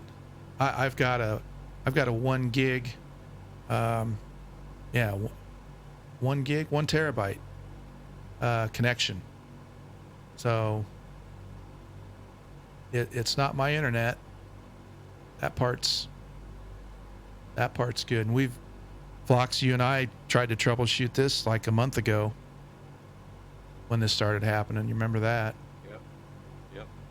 I got some settings from Angry One Horn's stream day Oh, yeah? before yesterday, and then tried to put those into my settings because he has a good running stream, and Yeah. I still had hiccups and stuff. My Yeah. stream was freezing and lagging. It was stuttering quite a bit, and Really? even in the VOD when I play it back, I can see the stutters, and those stutters were not in the sim when I was flying. It's a little frustrating. Mm-hmm. Dougal says I had the A2A B-17 in another sim. I've seen that before on another streamer flying it on YouTube one time, and it looks pretty good. It looks pretty good. Looks like it would port over well if somebody would take that ball and run with it.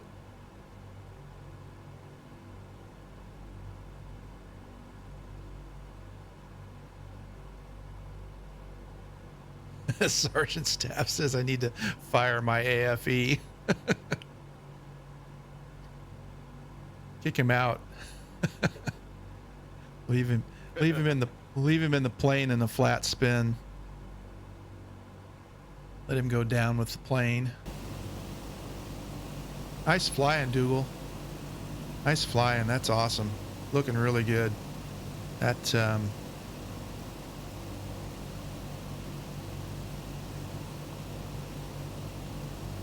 another shot of that. Flox in the background back there. B. Kelderman flying around. Also, take another shot from this side. Oh, that's right. We lost Skinflint's up ahead there. Alec D dialing it in a little bit more. Sergeant Staff checking out. Have a good night, everybody. Thanks, Sergeant. You have a happy new year. Glad you could fly along for a while. Really appreciate it. You've been there for 2 or 3 of these now, and always appreciated. Thank you so much. Nice. So it's kind of cool. Kind of cool the way the sim works. That everybody else's livery looks like mine. Oh, but Yeah, if you look in the view. I think, anyway. Unless he's got different. Dougal. Yeah, he might have a different livery. Come think of it. But it's still one of the World War II ones that I have in my livery.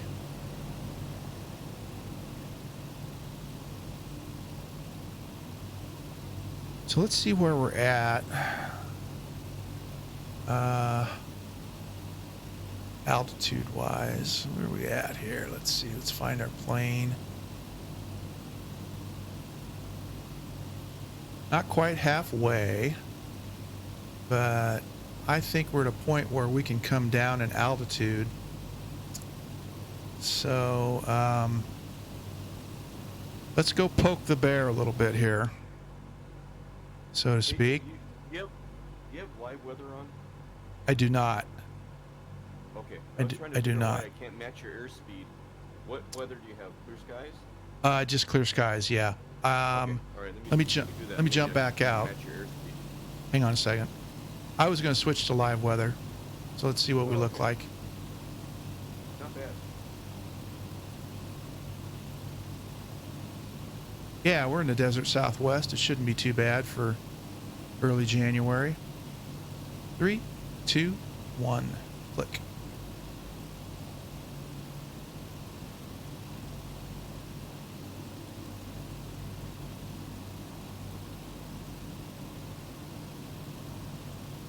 Dougal says the A2A B17 in the other sim was excellent. That's awesome. I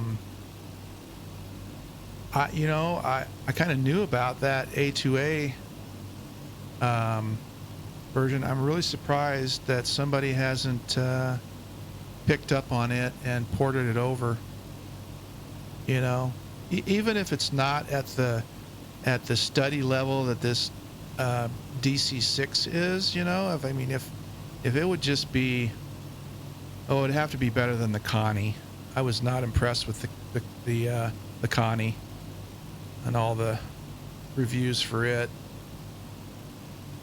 Somewhere in between the DC6 and the Connie, you know, quality-wise. Let's see what we got for a wind. Oh, 3-knot crosswind. That's manageable. Okay. That doesn't look too bad. So again, let's go back and poke the bear here. If I'm thinking right, we can stay on the localizer. We don't have to worry about that. But our altitude control, I think what the procedure here is to take the altitude control off, switch off, and then that allows us to adjust the altitude adjustment wheels into a little bit of a nose down. We'll do off, and then we'll go nose down, just a little click by click. Doesn't have to be anything fantastic, but a 500 feet per minute descent. And it's responding. That's a good sign.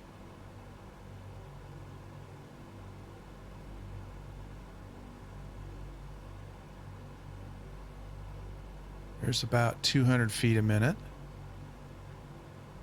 I don't want to overspeed too much. Do one more click.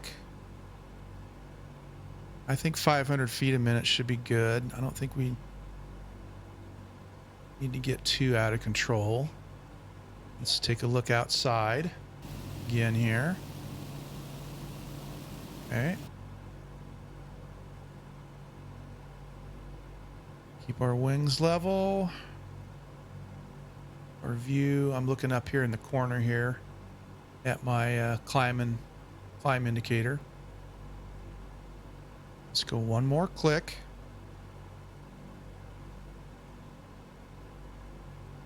Takes us down almost to 500 feet a minute. We'll hold it right there for a while. Go back to our standard view and watch our altitude come down. I think, looking at little nav map,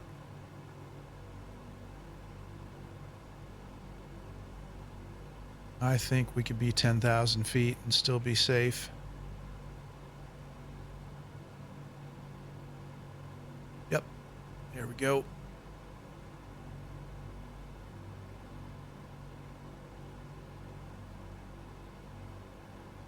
Dougal says, damn it, I wish Twitch would sort itself out. I know. I don't know if any of you heard about the big server crash that Amazon had about a month ago. It kind of made the news. They had a lot of troubles with their servers. And this all started happening right about that same weekend that made the news. And we all know who owns Twitch. Well, maybe we don't. Amazon owns Twitch. So I have a feeling that they're having server issues still.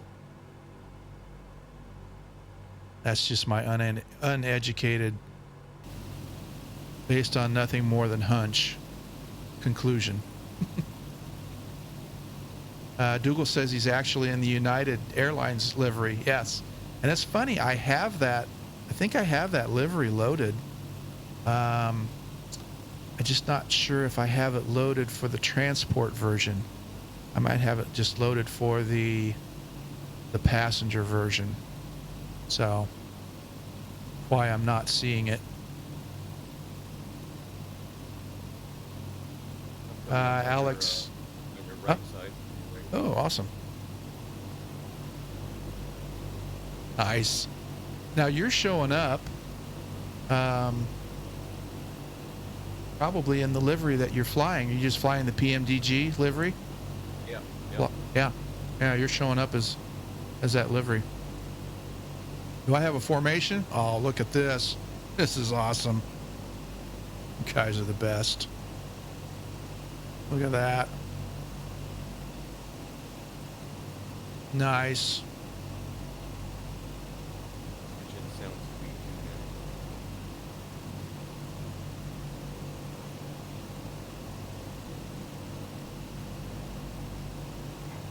man. Y'all can probably hear my dog barking in the background. Yeah, just a little bit. He's being a guard dog. Looking good, guys.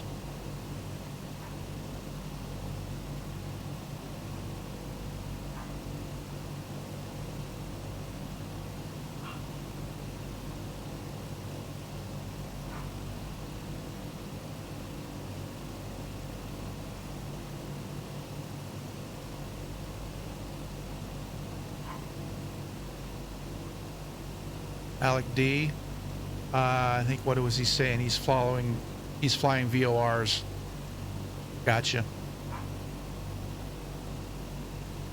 You know, and that's the other thing I thought to myself, you know, do I want to be a little more period correct and fly VORs? Because, you know, one part of me is going, oh, you know, I'm kind of cheating flying the GPS line.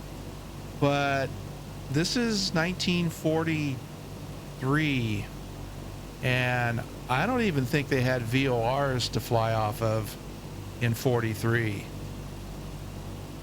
I think they flew by maps and seat of their pants and vectors. Wow. I don't think the VOR radial system was set up until after the war.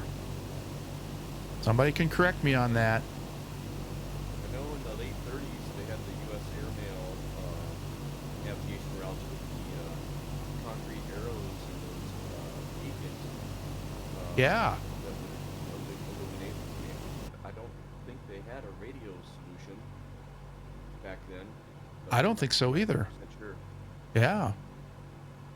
I mean, radar was just on the beginning cutting edge. I don't think we weren't the first to have radar. The British were the first to have any kind of radar. The British and the Germans were. So, yeah, I now they did have radio signals that they could navigate onto, but I don't think they had radials, you know, like a VOR radial.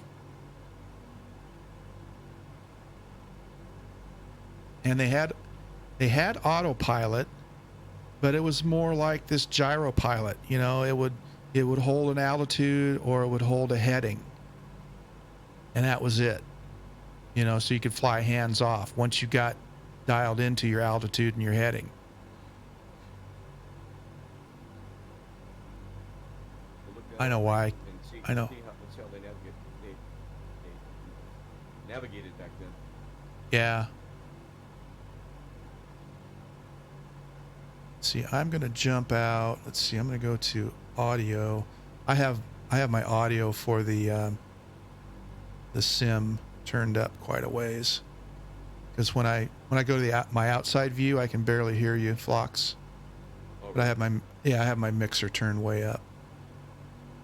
Yeah, I just hear engines. So we're going to dial that down. And I'm going to dial that down a little bit. Okay. Now we'll jump back outside. Now give me an audio check, Phlox. check 1, check 2. Yeah, that's way better. At least what I'm hearing through my ears anyway. Now, my other question is, I've got a slider for Discord. And it's turned on, so you should be coming through the stream pretty good through Discord. So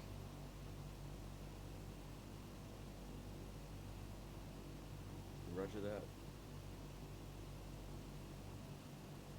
nice. How much longer before we get to our destination here? We are just about right at halfway. So I'm at a point probably where, since I'm dialed in, I'm probably going to leave this on autopilot and step away. Now that you mention where we're at, there's the map. I think I need to get going with my Saturday here in real life. And No problem. So I think I'm going to drop off, but I'm glad we got this formation flight in. Oh, absolutely. Yeah. This is a huge relief. You can't. This is a huge relief. Over there, McTavish. Let me get a screenshot from my perspective here. What I need to do, though, I can't walk away yet because I am in a descent. And if I walk away from it, will not stop until I stop it. I just remembered that. Thanks, Phlox, for everything. We're actually right in the middle of a snowstorm. We're supposed to get 3 to 5 inches by the end of the day. So I'm indoor the rest of the day. So hope you have a great rest of the weekend. Yeah, you too. Happy New Year, Splasher. Yep. Happy New Year chat, and wishing everybody all the best for what this new year has to offer. See you next time. Yeah, hopefully it's better than 2021. Yeah. Got that right. Have a good one. All right, we'll see you. See ya.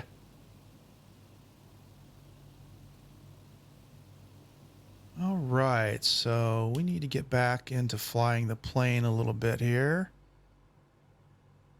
I'm not going to take my break until we level off at about 10,000. We're still in our 400 or so foot, 350 foot descent. Looking good.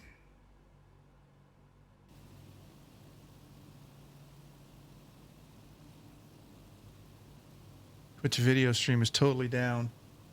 Oh, man. Yeah, you know, Dougal, I'm looking at I've got my laptop going over here to my right. Same here, Dougal, kind of frozen in the spinning wheel. I'm going to try to reload the screen, see if that helps any. I don't know. Sorry about that.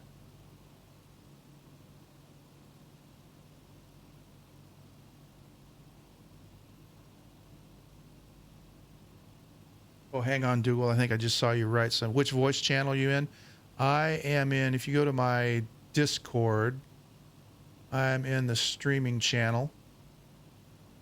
Streaming voice in my Discord. Come on in. Chat along here for a little bit. I am going to take a break as soon as I get out of this descent and level off at about 10,000. I am going to go for about a 10-minute break. But yeah, step on in, say hey.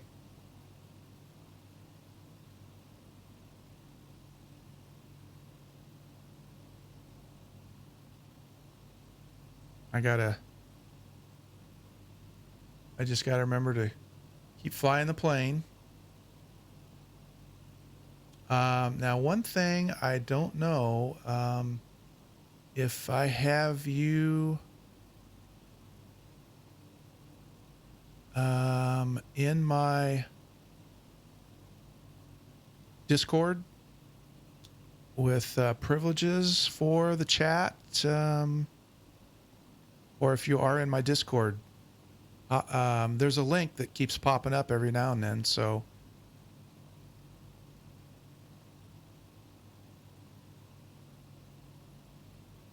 Jump on the Discord.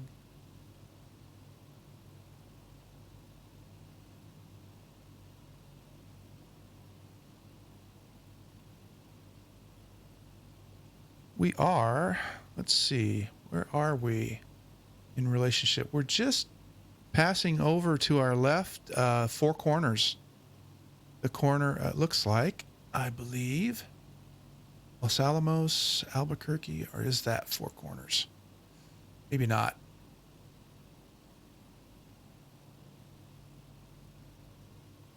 I am drifting off course, though, a little bit. Let's go back here.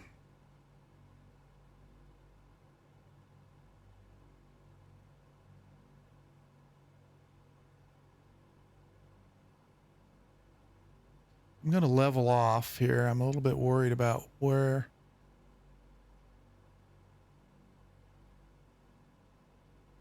We go nose up. Nope, nope. Couple clicks. All right. Jump into my view here. I'm a little bit concerned about my course. It appears to be drifting off a little bit. Hey, Raleigh Mall. Raleigh Mall's in chat. Good day, mate. How we doing today? Hope you're seeing fine weather. I want to go nose up. Just a touch more. And then back on the altitude control and lock in right about there. Okay. Flying the plane here a little bit, Raleigh, so I'll get back to you here in chat shortly. But I want to make sure where I'm at here on my course. Appear to be drifting off a little bit.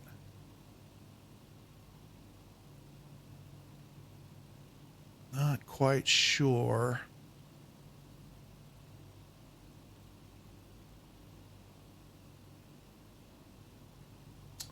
If I need to, I think it's because of the crosswind. So bear with me here, guys. Let's see if... yeah,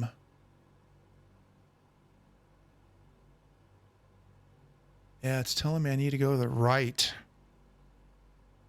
Oh, no. Hang on. There we go.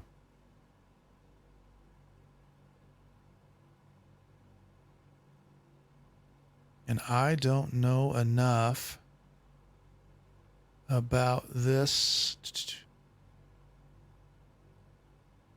Oh, Alec D did some research. VOR was introduced in the 30s, but did not become commercially used until the 50s. Okay, so interesting. So there may have been, conceptually, there may have been some VORs to fly off of. But it depends on if the military had outfitted all their planes to read off of the VOR radials by that time, which I'm not sure. Right at the moment, I've got to figure out why I'm drifting. And I want to take this into my own hands here. Let's give myself a couple of clicks.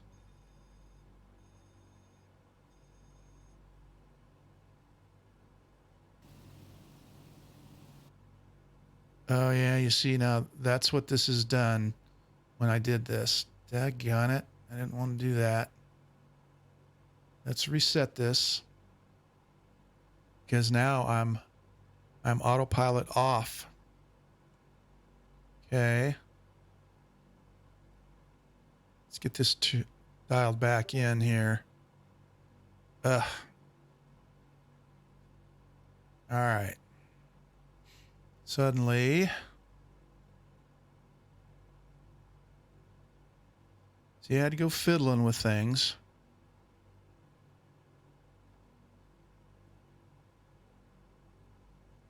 Can't hear me anymore? Oh. Hang on a second.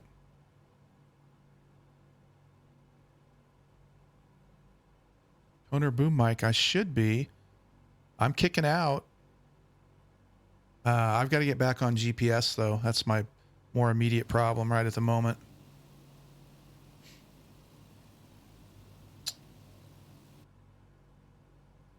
I need to get on GPS. I'm losing my track here. Okay. That back to there.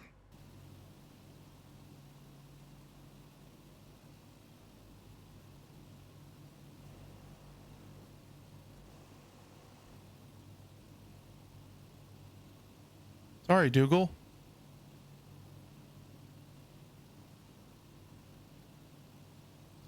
Let's make sure we're back on autopilot. That's the more immediate problem right at the moment. Nope, nope, nope, not yet.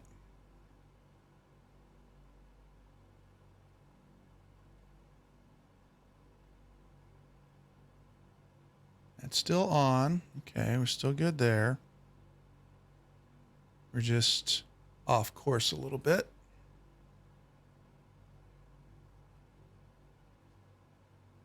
Okay. 10,000 feet. We still should be good.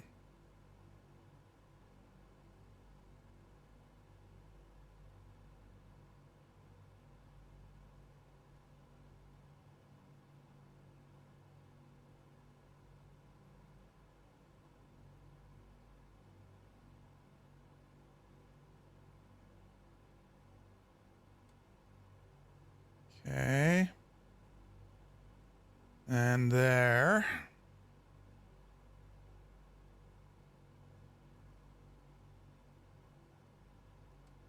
And there. All right. So that'll get us held for altitude. Thank you so much for flying along, Dougal, if you're still there, if you can hear me. Really appreciate it. Hope you have a happy new year. It's been a joy to fly with you. That was some great formation flying you were doing there for a while. Now, let's see where we're at on course here. Oh, got to go to the right. Now, let's look back at our... Get this back on.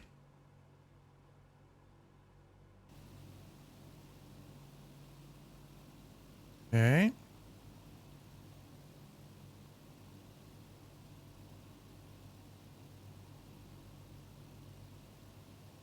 It's flying us back towards our magenta line.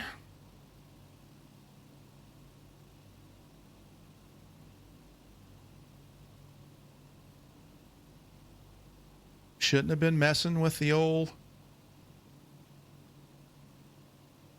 Shouldn't have been messing with the old altitude. That was what got me in trouble here.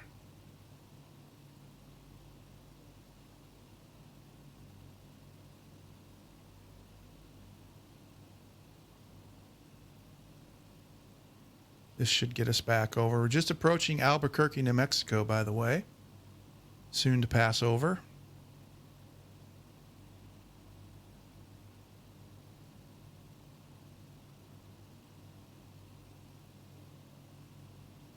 Check some messages here.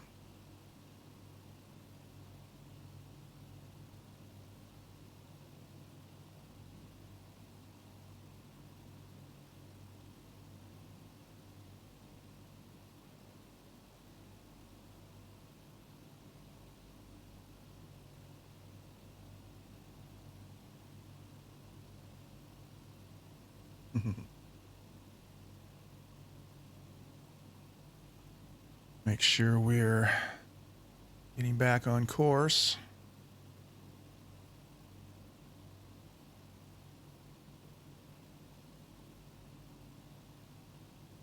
Let's get ourselves off of live weather. I'm not sure if that's what might be causing some problems here. I don't know what we've got for crosswind, but let's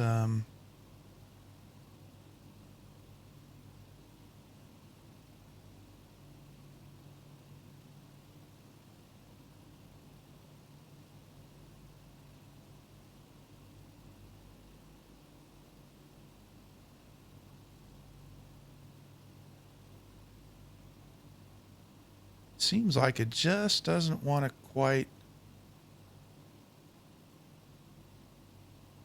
fly the magenta line like it was doing before.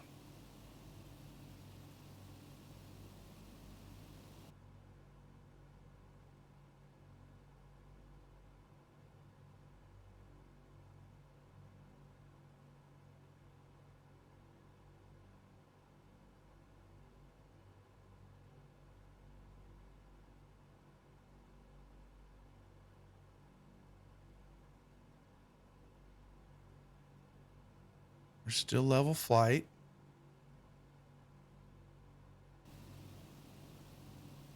All right, we'll live with that.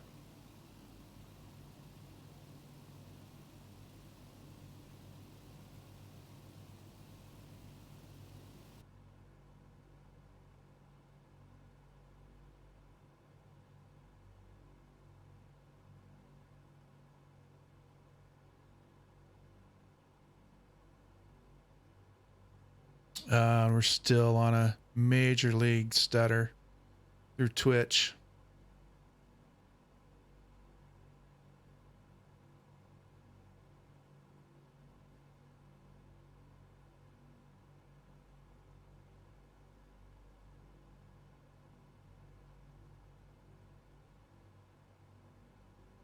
If I can reload.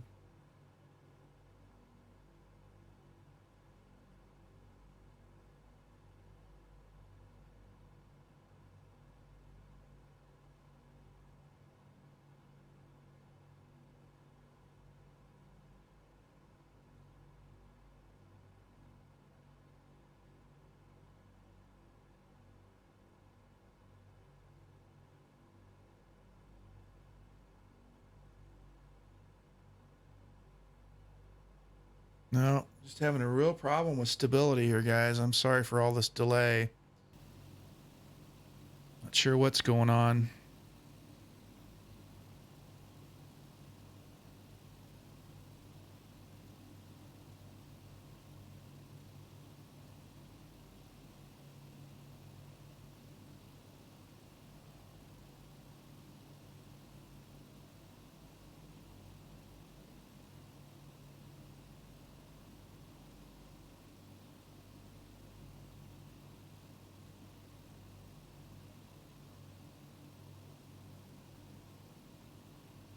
But I'm looking at my bit rate and it's really low.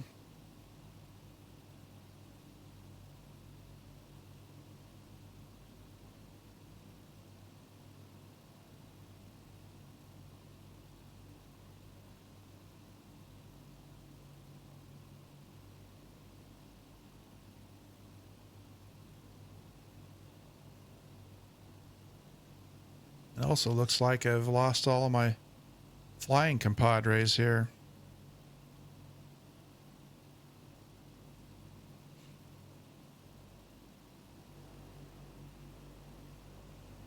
Alec D's still out there. Flying the radials.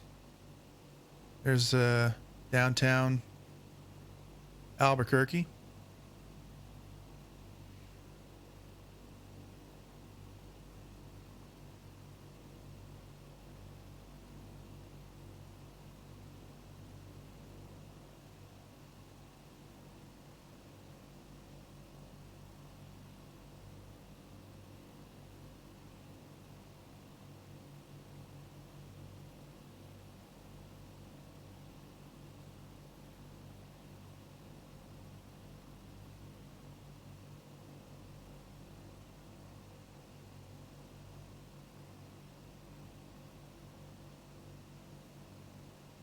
Getting a few Kodak moments here, guys, while I'm got a chance here with good scenery behind me.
This is going to be just like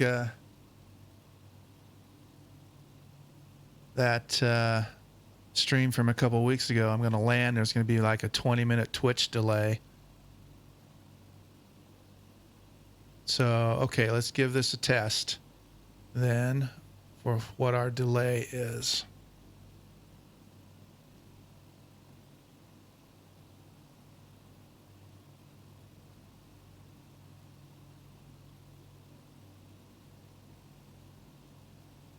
Okay, I'm going to hold up my fingers with a 3, 2, 1 countdown. And it just turned 3:18 p.m. So 3, 2, 1.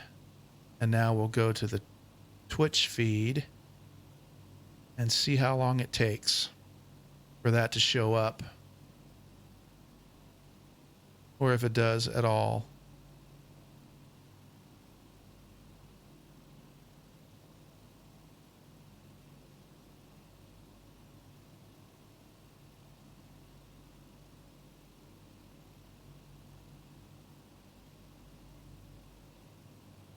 Where's Albuquerque?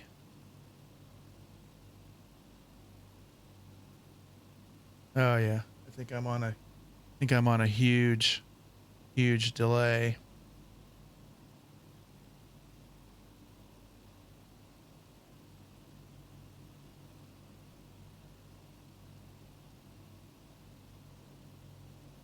Because I'm past Albuquerque right now.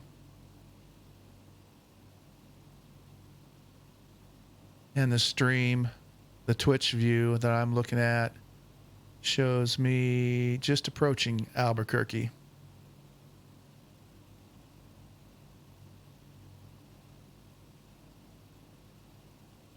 Connection lost.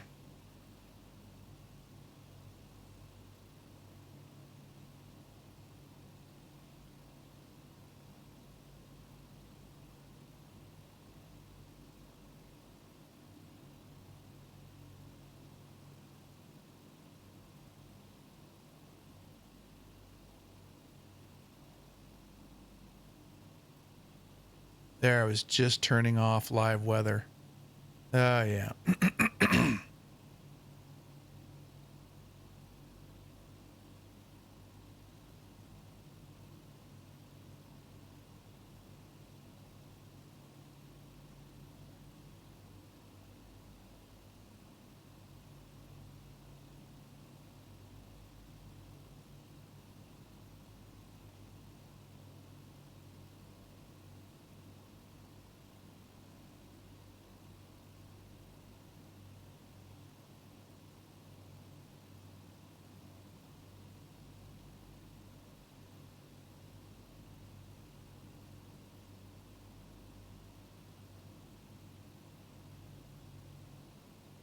Now it just jumped ahead about 10 minutes. Shows me way past Albuquerque.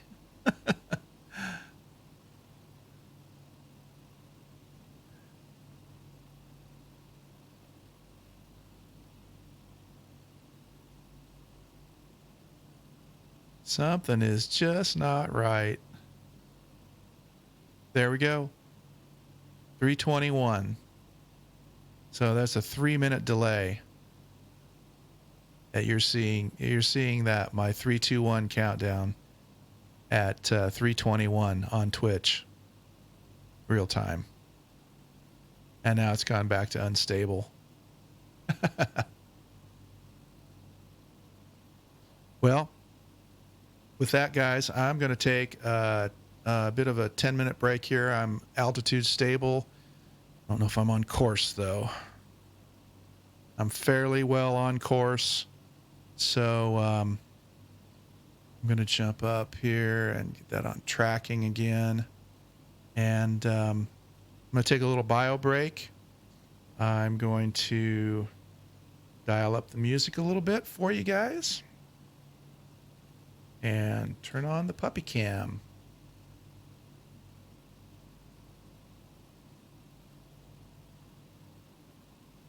Oh. There we go. Puppy cam's on, but no puppy in sight. and dial up the music source.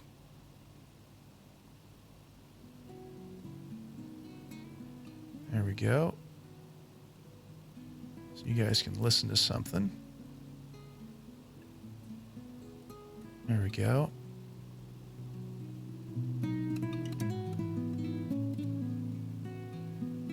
And I shall return in about 10 minutes.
bells and frolic. Oh, by gosh, some stolly. Eggnog, gin and tonic make Yuletide gay and jolly. Same procedure every year, I just can't get enough. I drink till Rudolph reappears, a toast to him, that red-nosed dear. Jingle them bells and frolic, it's the best day of the year. Come fly with me now, Rudy. I'm loaded.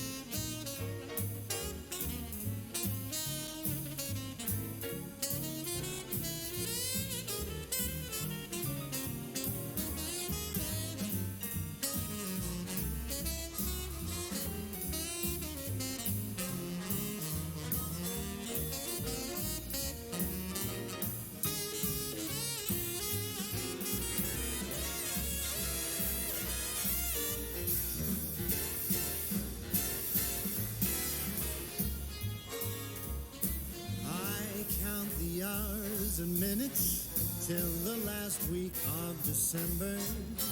For me the Christmas spirits flow as early as September. It's the best of seasons, come and raise your glass and sing. No need for other reasons. Glory to the newborn King. I drink to Santa and his helpers too. Here's to mistletoes and here's to you. Jingle them bells and frolic, come, let's sing and dance and cheer. It's the best time of the year, the best day of the year.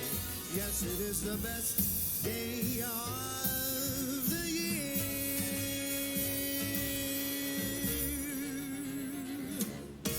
Hear, hear.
For your listening pleasures, a tune from Glenn Miller and his orchestra.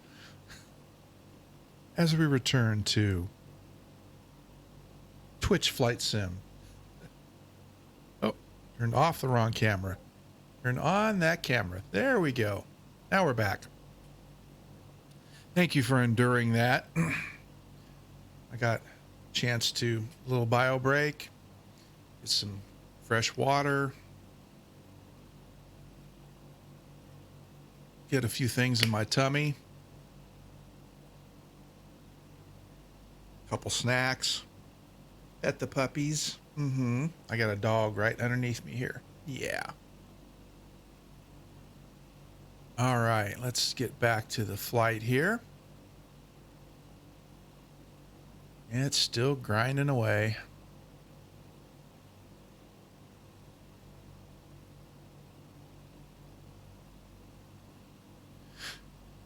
Alex says, when I said it was 3:18, it showed 4:20, so 2-minute delay. Yep.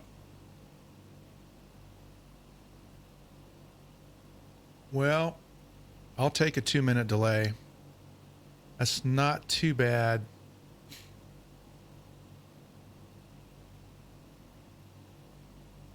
Because it was like 3-4 weeks ago when I was flying from Stockton to Hobbs. I landed and it was like about a 20-minute delay. So pop back into that.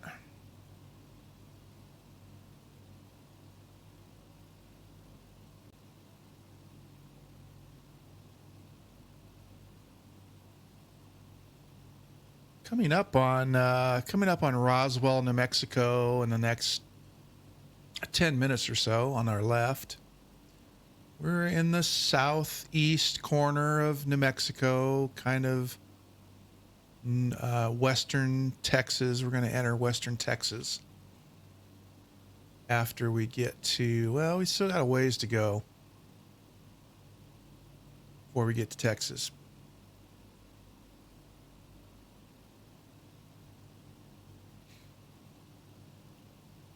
Alec D still flying along. Appreciate your camaraderie today on this New Year's Day 2022.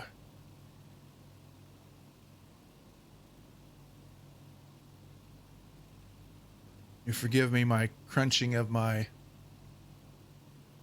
Where's the camera? There we go. My Little Debbie Nutty Buddy bar.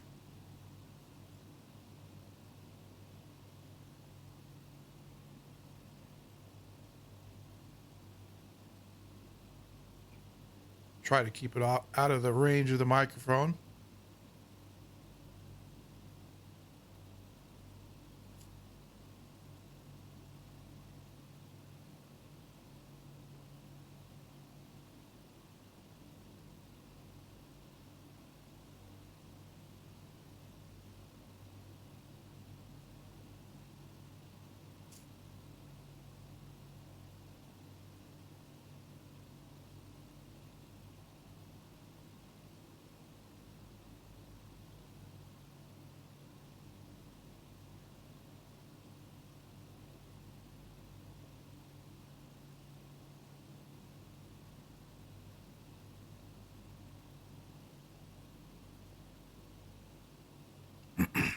If I was better at OBS,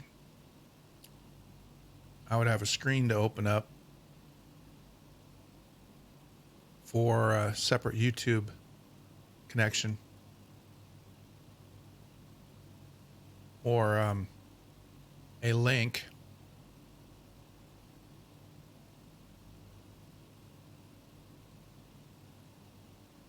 Yep.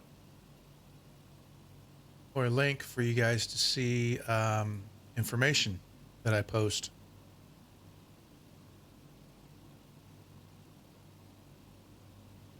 I can bring up a couple other photos from Dad's slideshow. I think I got through all of these. Got through that one. Oh yeah, this guy was a character. Another buddy of Dad's. This guy probably in his 20s. He looks like he's in his 40s. T.O. Cleve from Montana, somewhere in Montana. Can't remember. Guy got busted for flying a B-17 underneath the London Tower Bridge. That's the story my dad told anyway.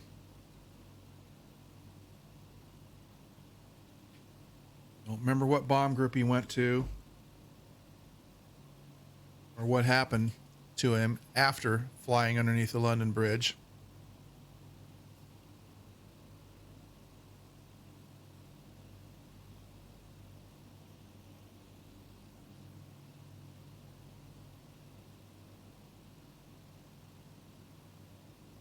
And what Dad told me, he was quite a character.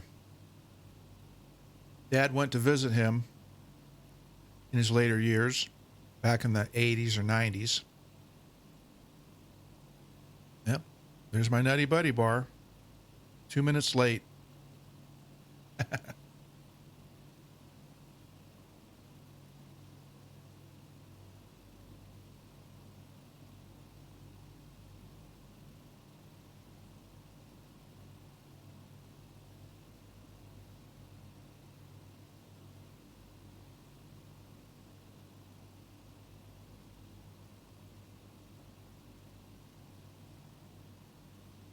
Try not to make it a habit to eat during stream very often. But on these longer ones, it's going to happen. Can't get around it.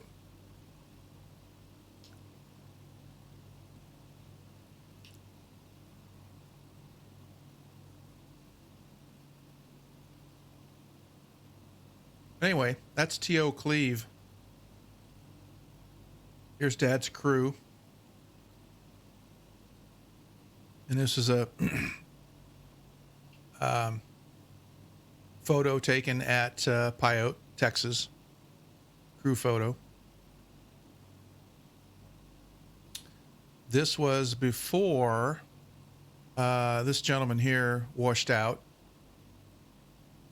Took a different path in life.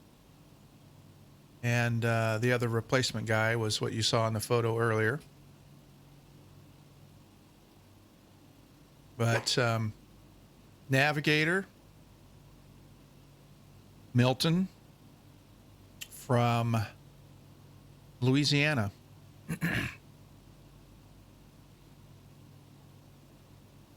Horace, Bombardier from Texas, Waco, Texas, I believe. You met Charlie earlier. From Memphis, Tennessee. Actually, Hernando, Mississippi, kind of a suburb. There's my dad, Southwest Iowa.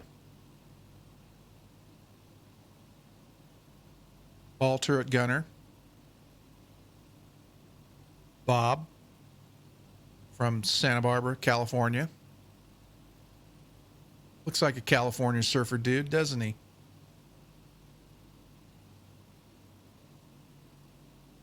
Nicest guy he ever met. Spent a lot of time with him later years. Trigg, Trigg, was his name. Trigg from Tampa Bay, tail gunner.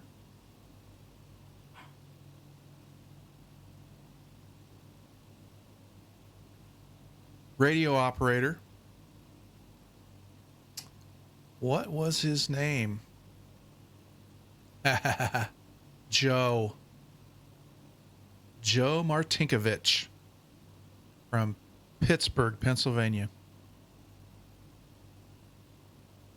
I need to take a second here and dial down the volume of the music in my ear that's playing. There we go. Background music. There we go. Where are we at? Joe? Yeah, Joe. Radio operator.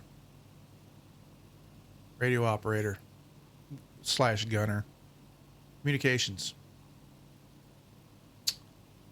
And this guy, I don't remember his name. Is it on the back? No, it's not. All right. Don't remember his name at the moment. He was the ball turret gunner. And he said, no way. Not doing it. So they shipped him out and then replaced him with the other guy I showed you earlier. And then Bob over here, one of the taller guys on the crew, stepped into the ball turret gunner position. One of the tallest guys on the crew. I don't believe it. So moving on, over here is Bill. One of the waist gunners. Side door waist gunner. Bill. Seattle, Washington. I think it's really, I make it a point to mention where all these guys are from. Of the national diversity. And every crew is like this. They didn't pick any regionality, region, guys from the same region. All over, spread all over. Seattle, Washington, Bill. Farthest guy on the right, his name was Gunner. Kid you not. His name was Gunner, and he was a gunner in a B-17. Top turret engineer gunner. And he was the guy that was on board that knew just about as much as the pilots did, but more mechanically. He knew the systems, hydraulics, fittings, hoses, engines. He knew how the machine worked. He was kind of the onboard mechanic. And he was he stood behind the crew and manned the guns on the top turret. But he also assisted in throttles, running the throttles when the co-pilot couldn't do it, setting the mixtures, keeping the engines leaned out to the proper mixture, watching the cylinder head temperatures, all that kind of thing. That was Gunner, the gunner. Duluth, Minnesota. So all over the country. Wide variety of locations.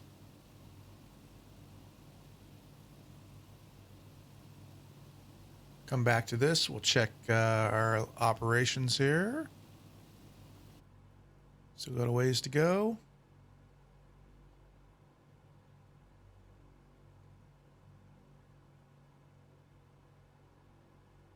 Engines looking good. Carb temps all good. No issues there.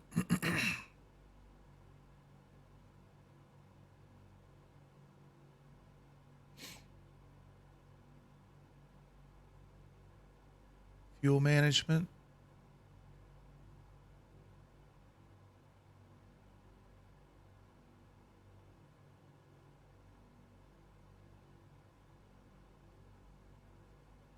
Double check our fuel management here.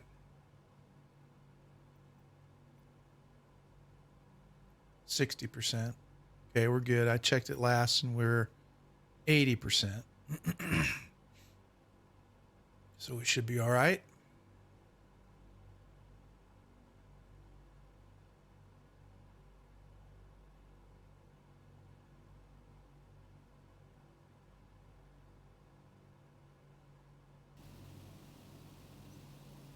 Still on the main screen on the Twitch view.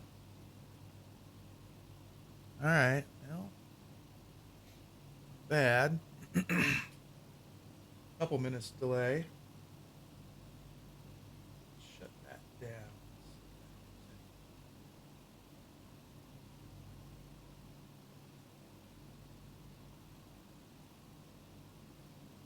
See if that helps any.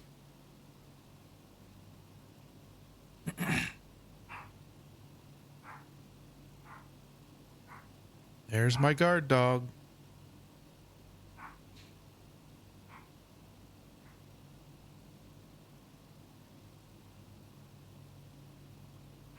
Yeah, still about 2 minutes behind.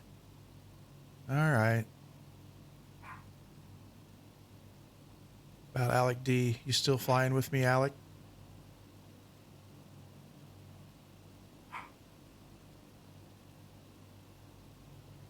Hopefully I haven't lost you. Yep, still there.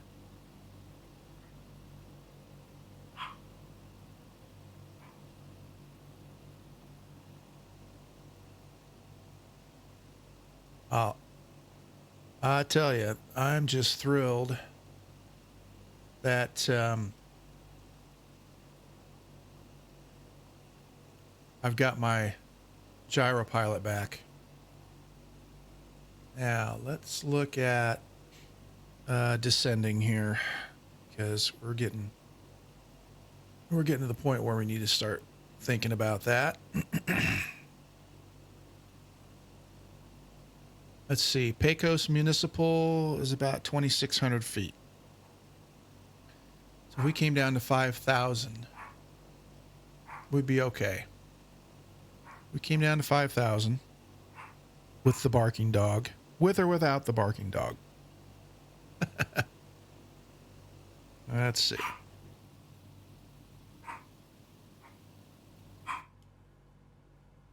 It's snowing out. There's nobody outside, and she's barking at something. Mm-hmm. So we're at around 10,000. We need to come down to 5,000. Okay.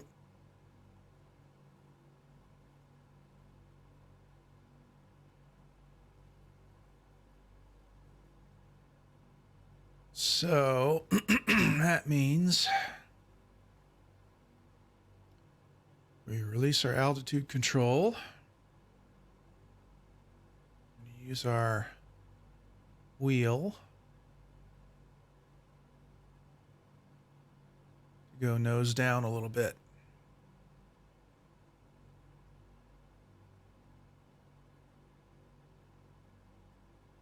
There we go. Let's get about a 500 feet a minute descent rate. See if we can do that.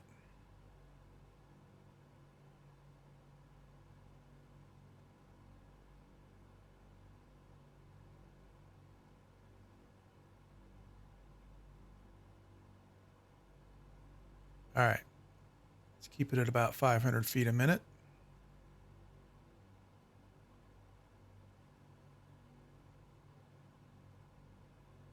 Make sure we don't overspeed too much.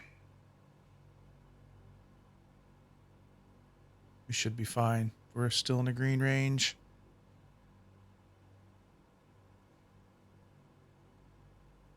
We started our descent quite a ways away.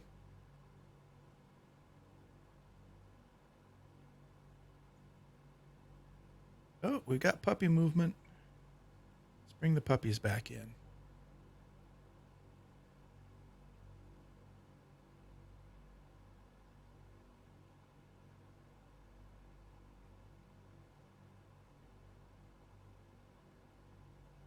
There we go.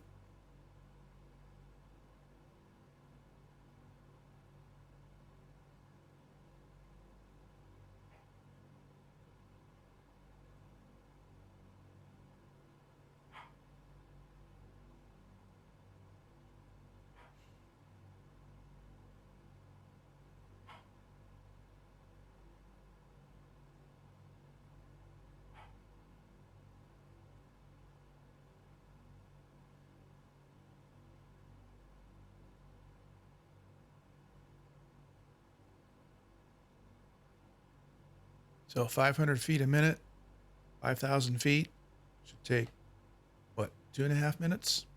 I believe. Enough to munch on another Nutty Buddy bar.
believe this is Roswell, New Mexico, on our left.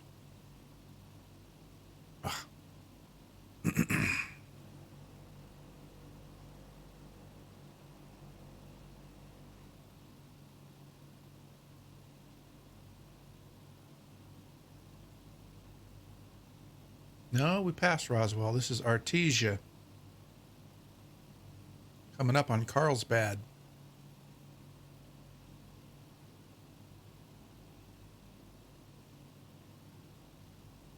Hey, Alec.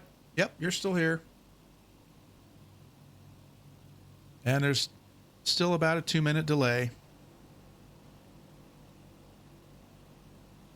But you probably heard me like 2 minutes ago when I first said it.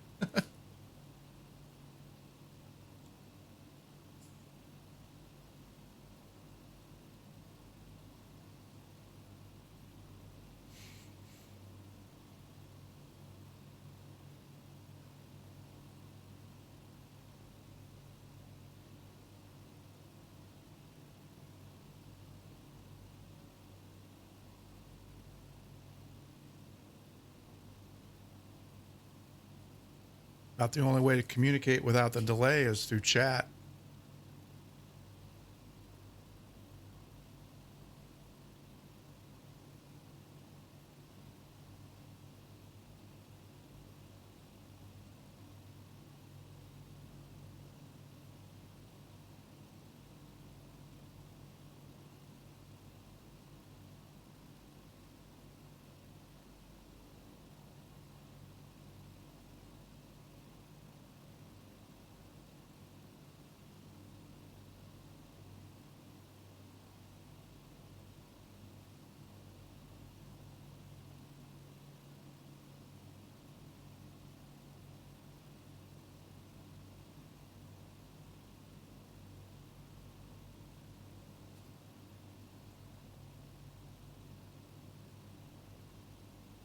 Check our altitude.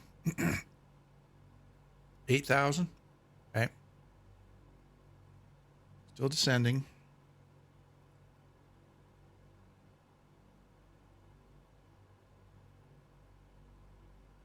Yeah, 5,000 would be plenty. Plenty good.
I have a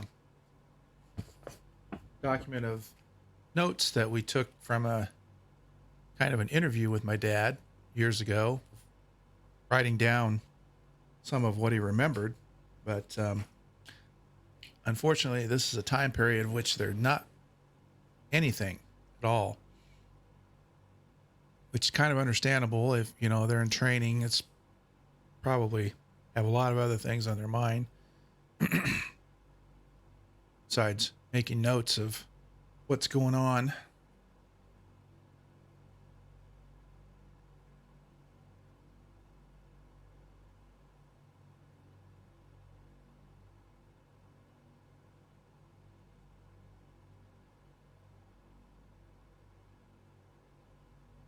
So once we get leveled off,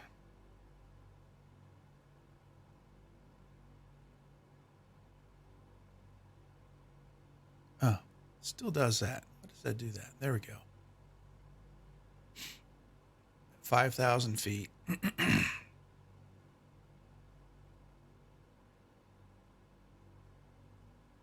Back to the little nav map here for a minute. We're going to take a little diversion. And once we get to 2,500 feet and level off, we're gonna hand fly. We're gonna follow Interstate. This is Interstate 10, but Interstate 20 up the road to Pyote, a few miles, not very far.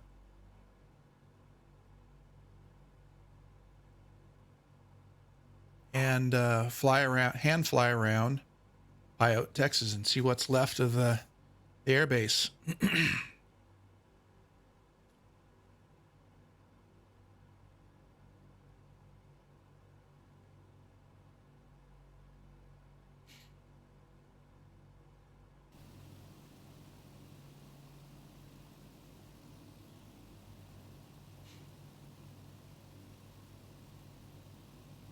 See if I can fly this beast.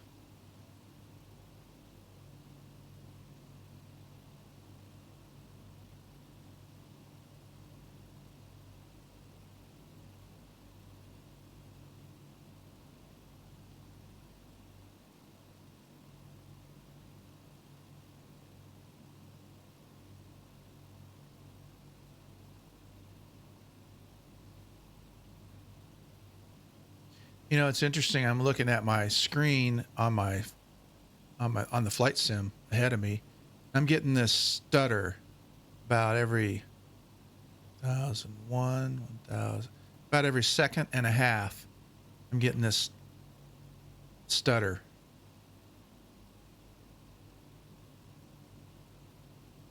I don't know if anybody's ever run onto something like that before or not. That's interesting.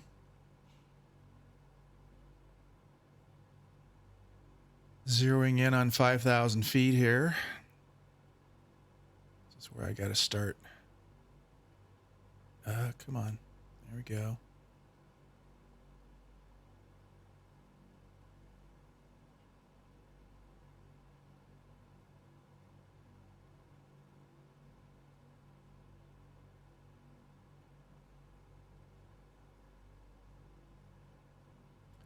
So, we don't go nose up. We want to go nose down. Nose up, that is.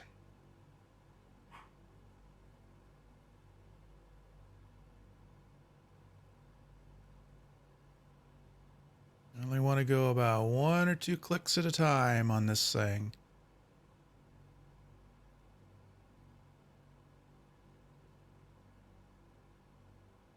Right about there. And then we dial in altitude.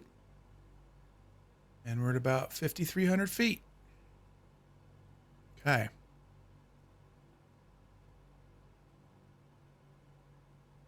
Okay.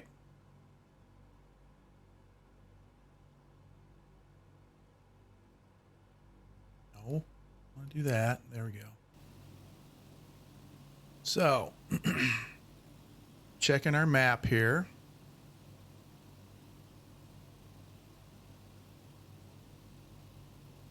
We might be just off course enough. We're going to have a lake on our right up ahead.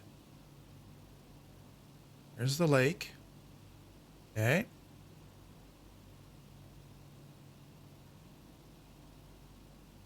Interesting. I got this 1 second stutter.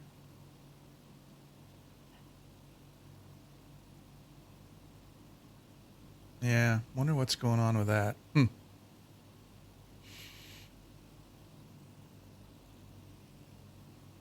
Okay, so we got the lake up ahead on our right.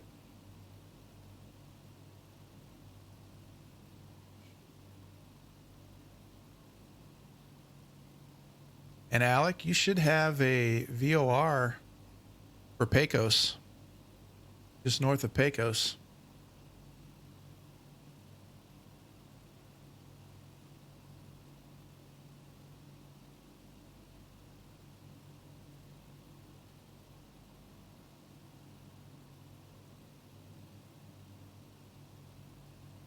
Wonder if this is the Pecos River. I think I've looked on it before, and I think it is.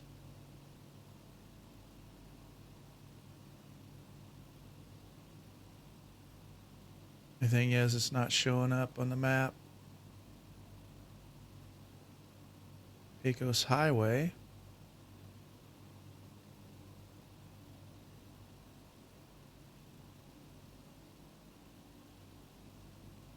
I'm on terrain. Red Bluff Reservoir.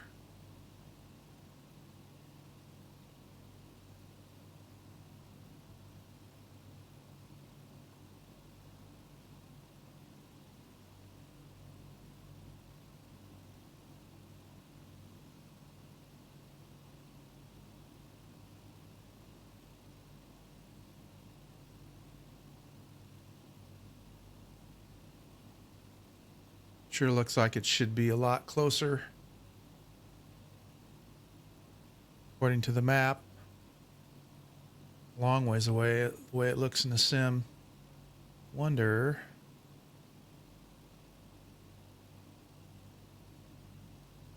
You know, we're so far behind in the sim. The dog cam is still up. What fight events shows. Yeah, about the same.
All right. Keep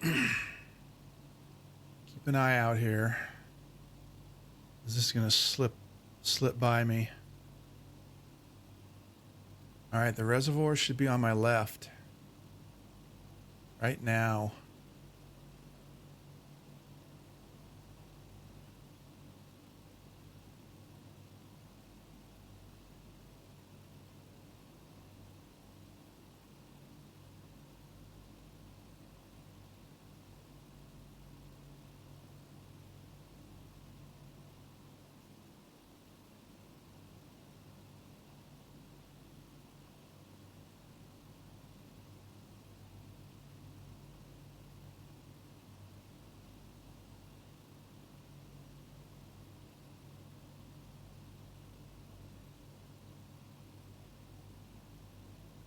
Bummer. Sorry to hear about the CTD, Alec. All right, so we should be getting close.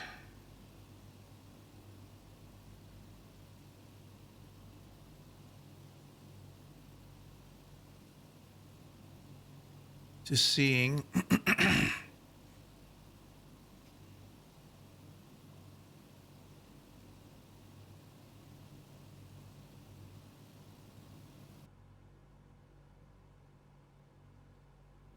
ugh, it's every time.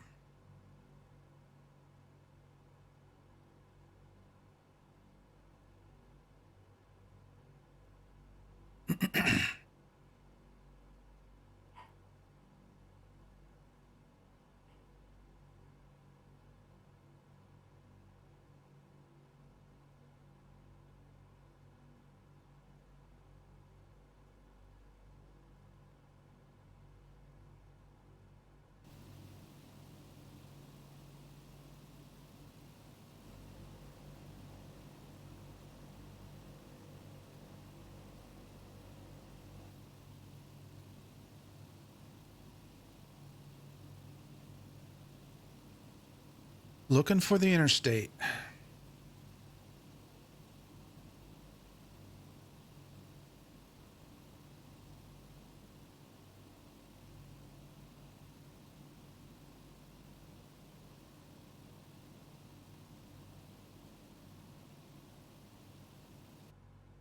Actually, should at this point turn off GPS.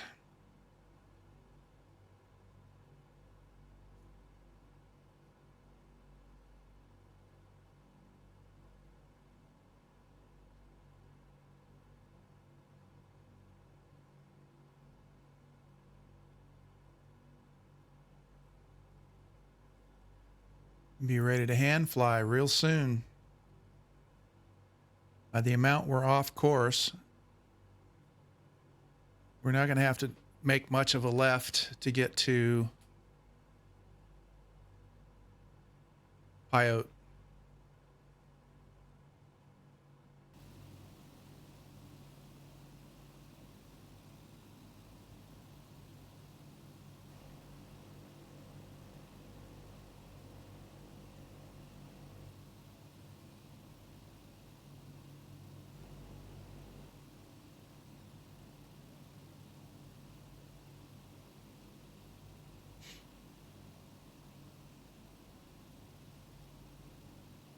Interstate should be not far up ahead of us.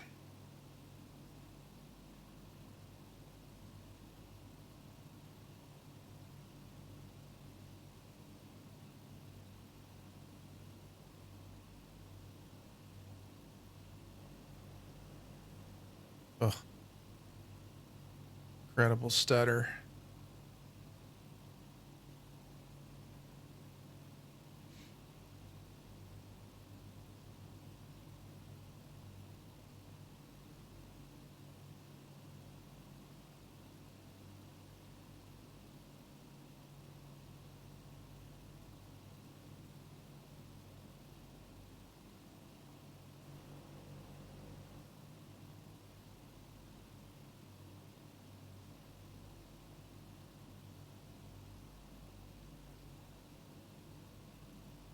Actually, the city of Pecos should be visible also.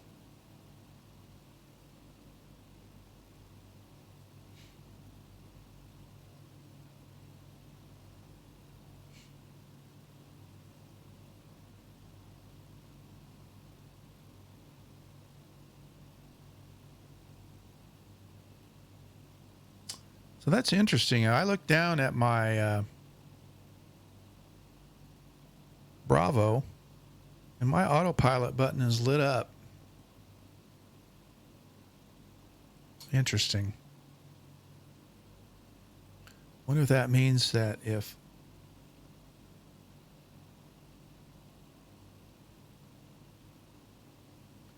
I would hit that I would turn off the gyro pilot.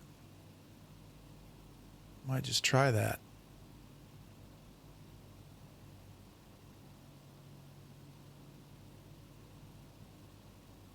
Got to be getting close. Still out ahead of us, though.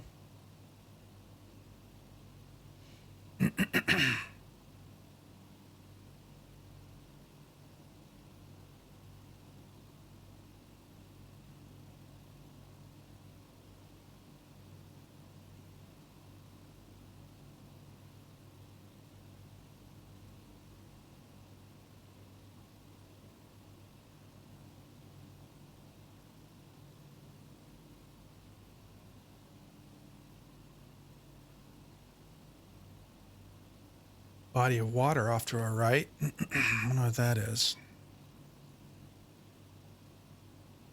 That's that lake right there. Okay. Pecos is beyond that. Okay.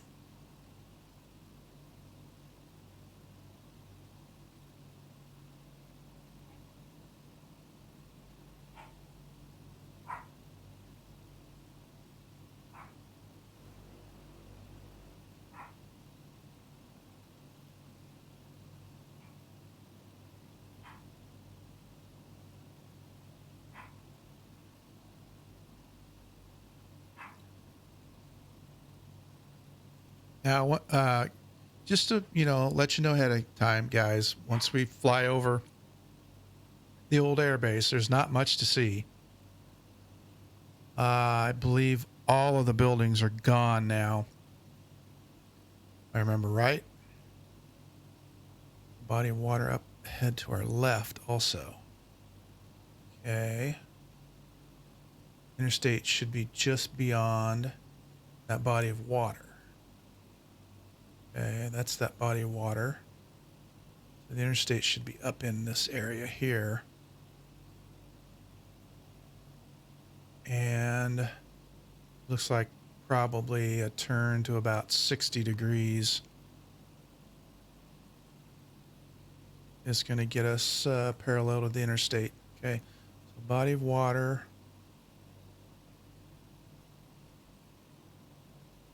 Pecos should be off to our right, now, along with the airport. I'm not seeing yet. Airfield.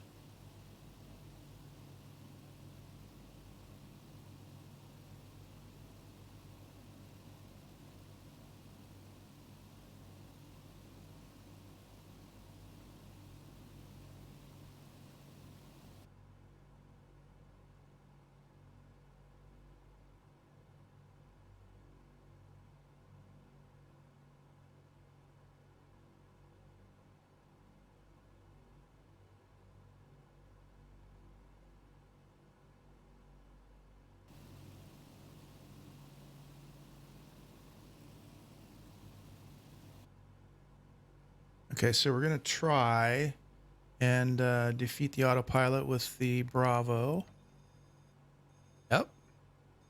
Okay. Yep. Okay.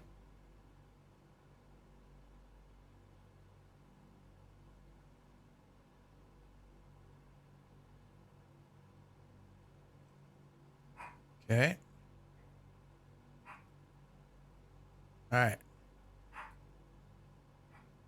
Autopilot defeated. Hand flying.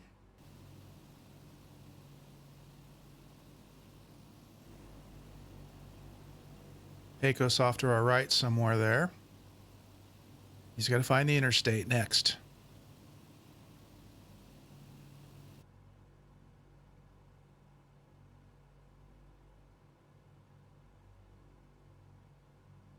What I'd like to do is take our AFE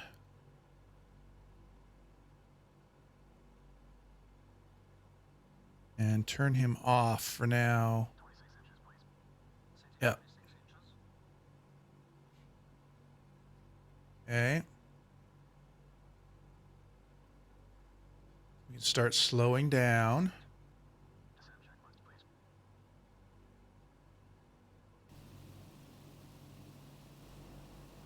Interstate, right there. Left turn. Funny how that shows up so quickly. Descent checks are complete.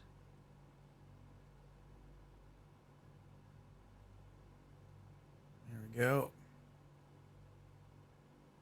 Interstate below us. Follow the interstate.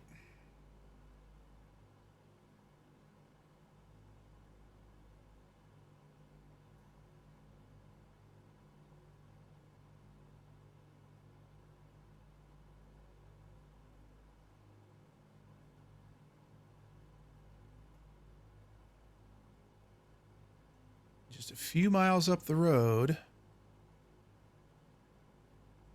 the airbase is going to be on the right of the interstate.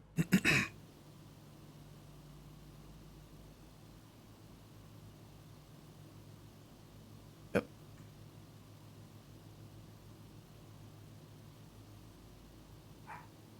Be right about in here. Should be right out ahead of us. And like I said, Pecos is a don't blink or you'll miss it kind of town.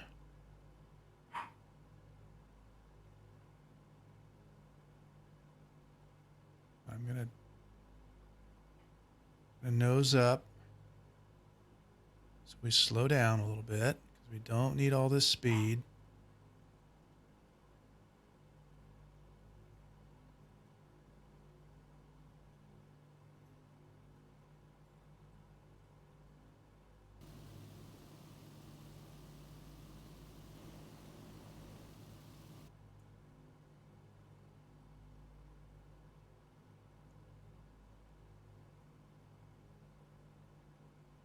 You look right up ahead. You see the triangle. You see this line here. That's one of the runways. This cross was another runway. And then this other line was the main runway. It's straight ahead of us. Yep. I'm going to take a look to the right.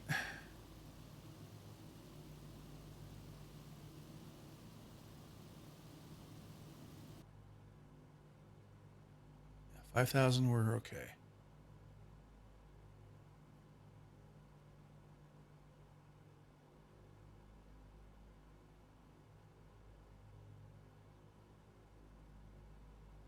Yep, you can see how the runways have overgrown. That's all that's left of it. The main entrance was right over here.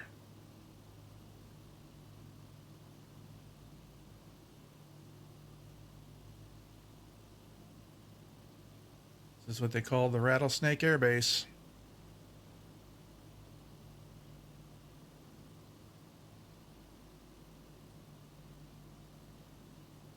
Right there. Pyote, Texas.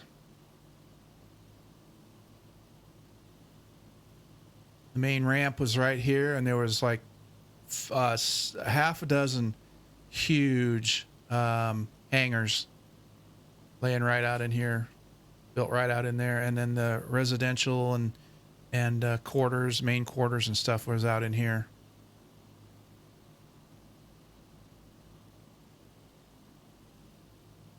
Okay, so I'll go on to main.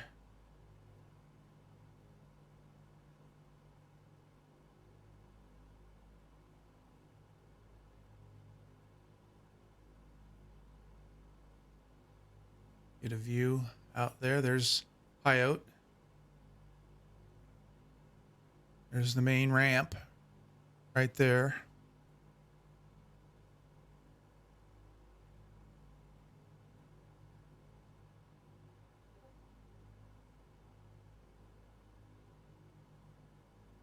Now I got to remember how to turn off. There.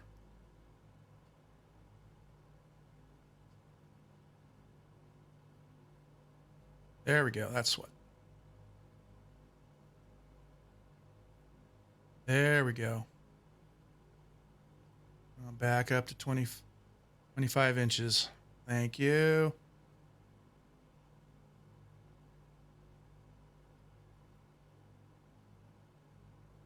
maybe even 30.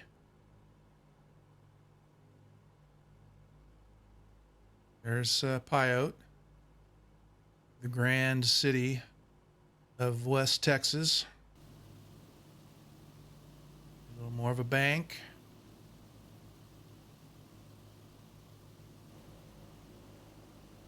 Get a view from the north. You can see the airfield.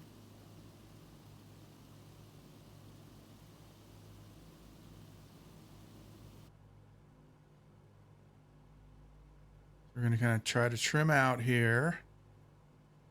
Stay at 4,000. Be a good altitude to be at.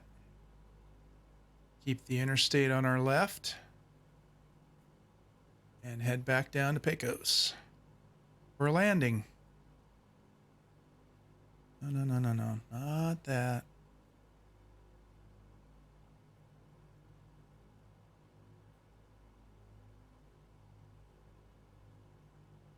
There we go.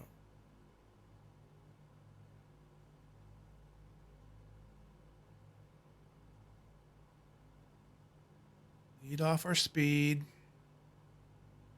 We don't need that much.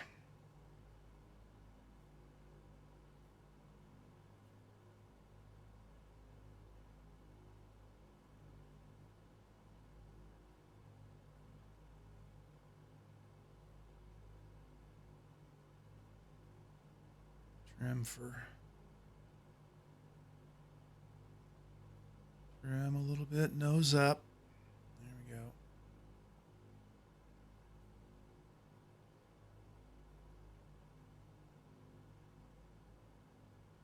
And start thinking about our landing. Yeah, we need to be to the right further. We're going to line up correctly.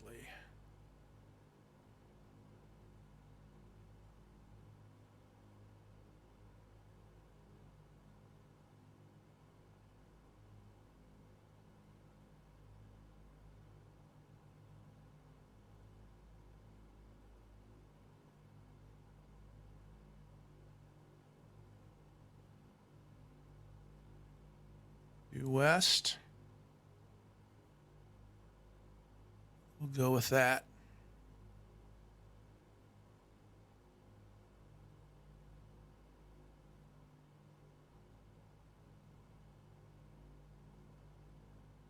Maybe even a little bit more.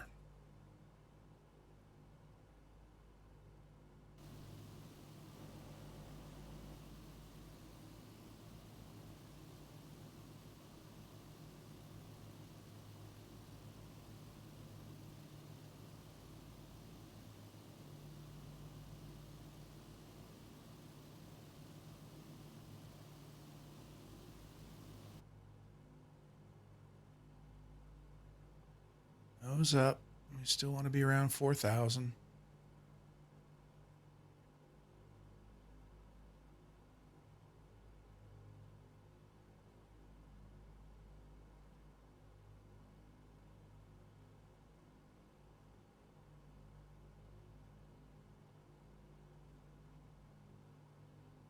I think I want to have a long approach.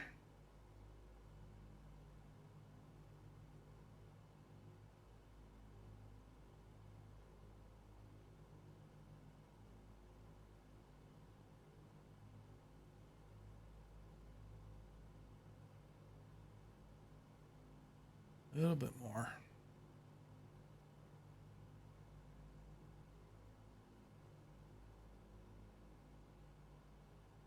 $160, I think, is going to look real good.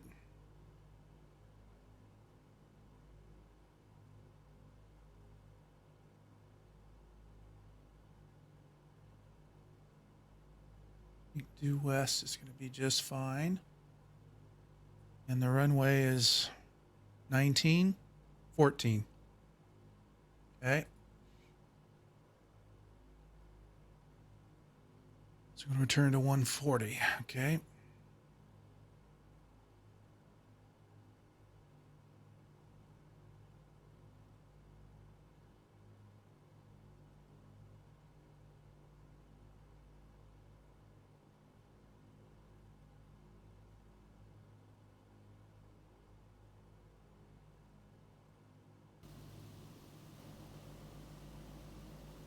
Body of water off to our left.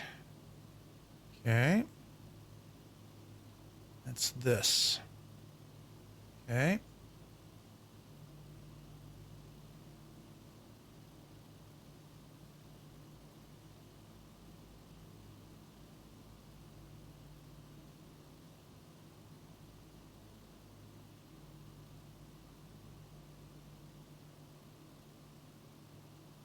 Hard to find landmarks out in a land like this to go off of when you're flying seat of your pants. I think I see the runway out there right off of our left wing. Maybe.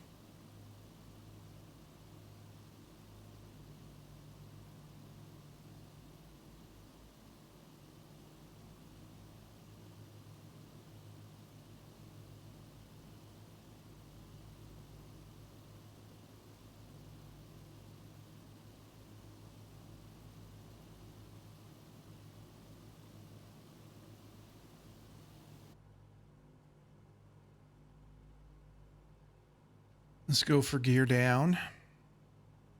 Or can we? No, we're too fast. We are too fast. Back to about 22 inches.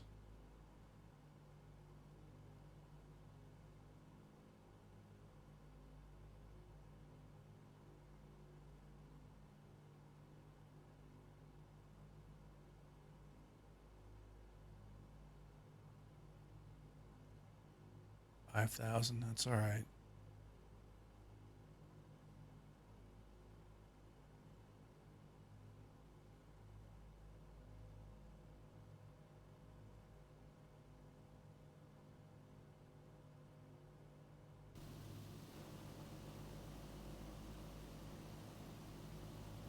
Okay, now I'm seeing the airport.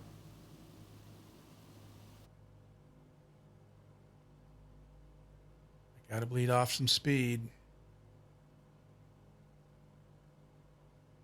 20 inches.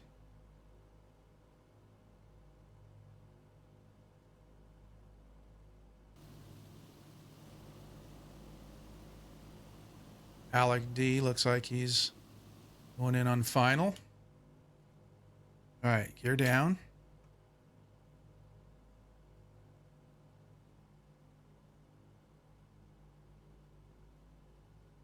Self a little bit of a speed boost here.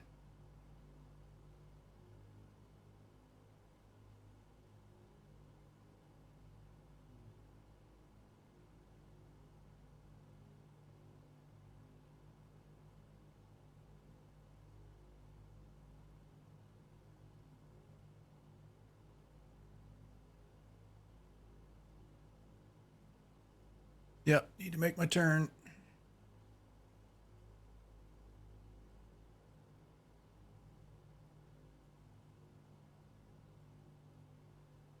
Right away. The time is now.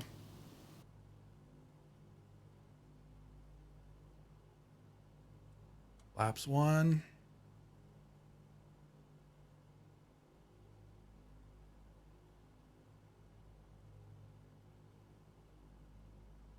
Gotta be close. Yep. We're close.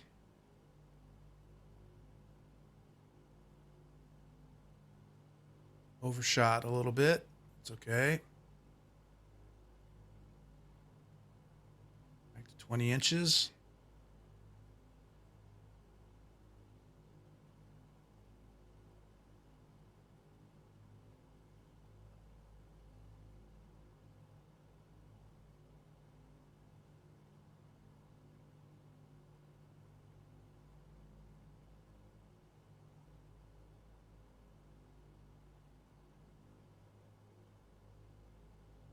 Ups 2.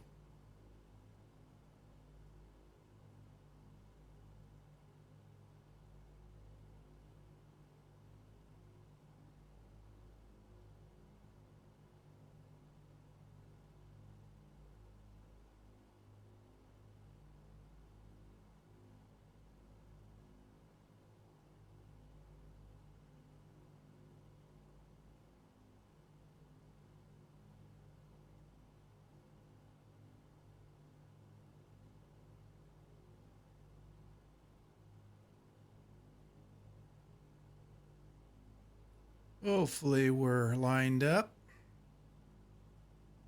20 approach.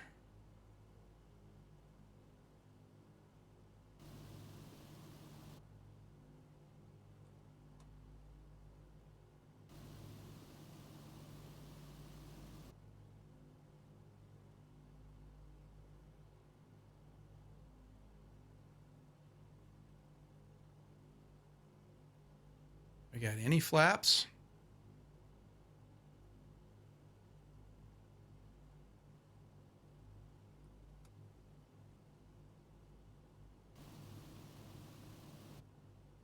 Look like it's letting me do any flaps.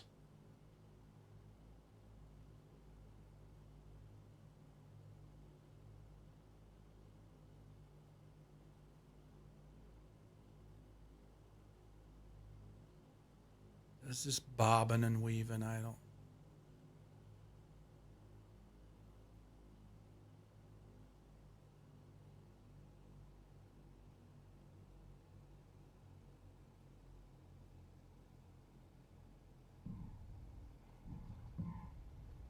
All right. Not pretty. Got a smiley face though. Clean it up.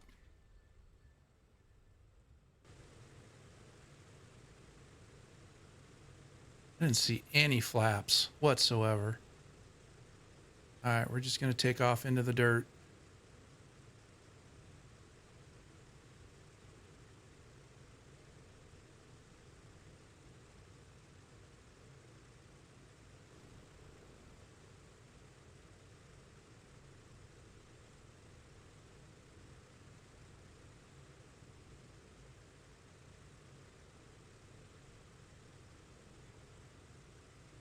Hey, Phlox. Yeah. Yep. Just setting down. I'm getting this stutter.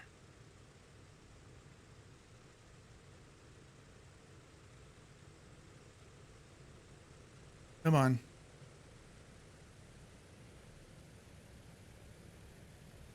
Losing my momentum.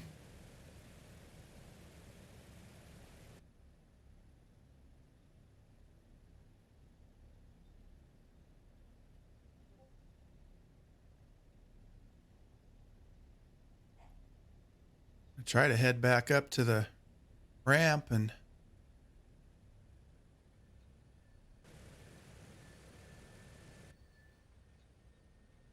oh, Alec did a nice park job.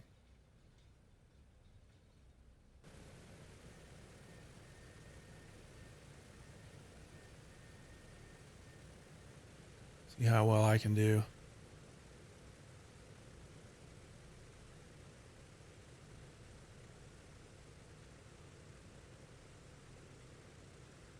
I got a major league stutter.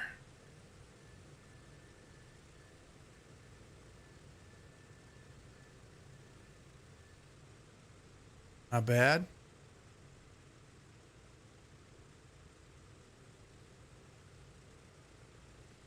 Let's square it up a little bit here. There we go. Shut everything down here. Parking brake on. Cool.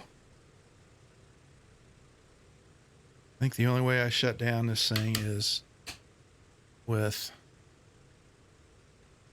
let's see, that off.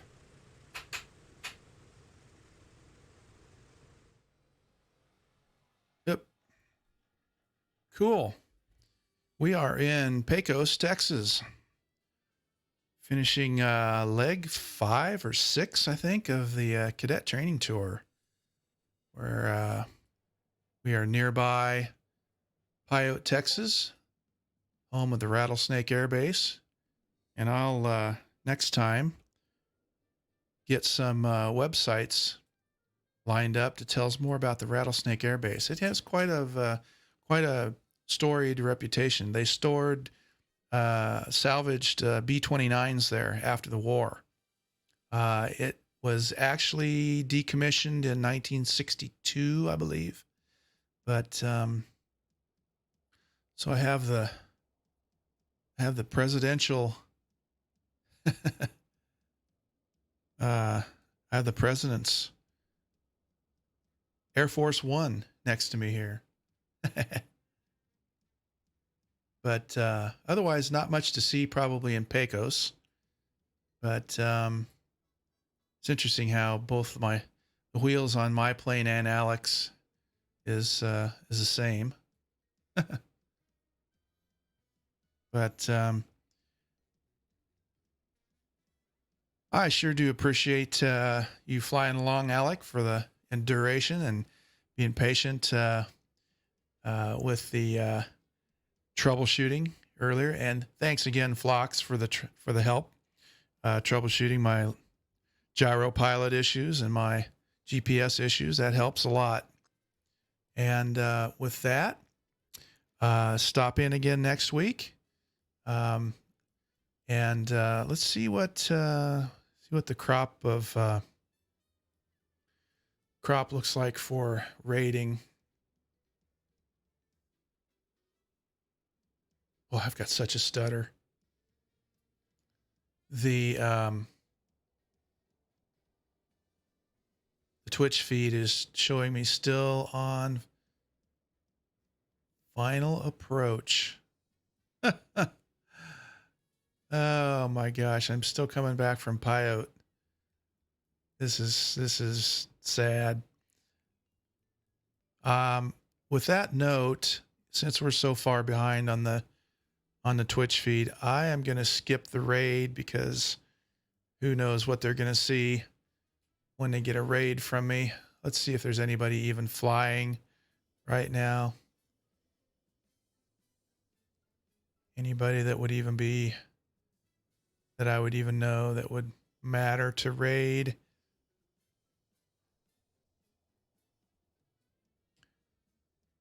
We could do Tomo's World.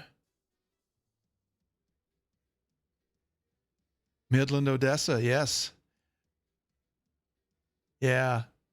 Wind turbine site back in the day. Yep. Yeah, Midland's not far away. It was the former home of the Confederate Air Force for a long time. Midland, Texas was. Tomo's World is one flight simmer. He's got 45 flying with him right now. That we could go raid. Let's do that. Stick around. Say hey to Tomo's World. He's pretty cool. He's a German flyer. He's doing around the world flight right now. He's interesting to watch. So let's go do that. Let's raid Tomo. Spread the love a little bit.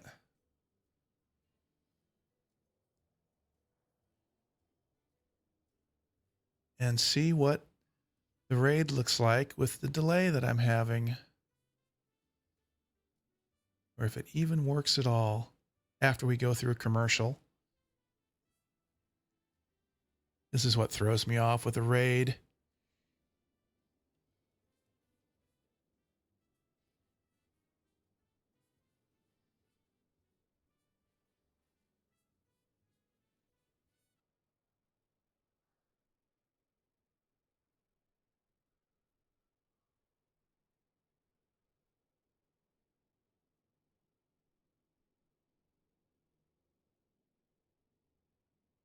Yeah, let's go raid Tomo.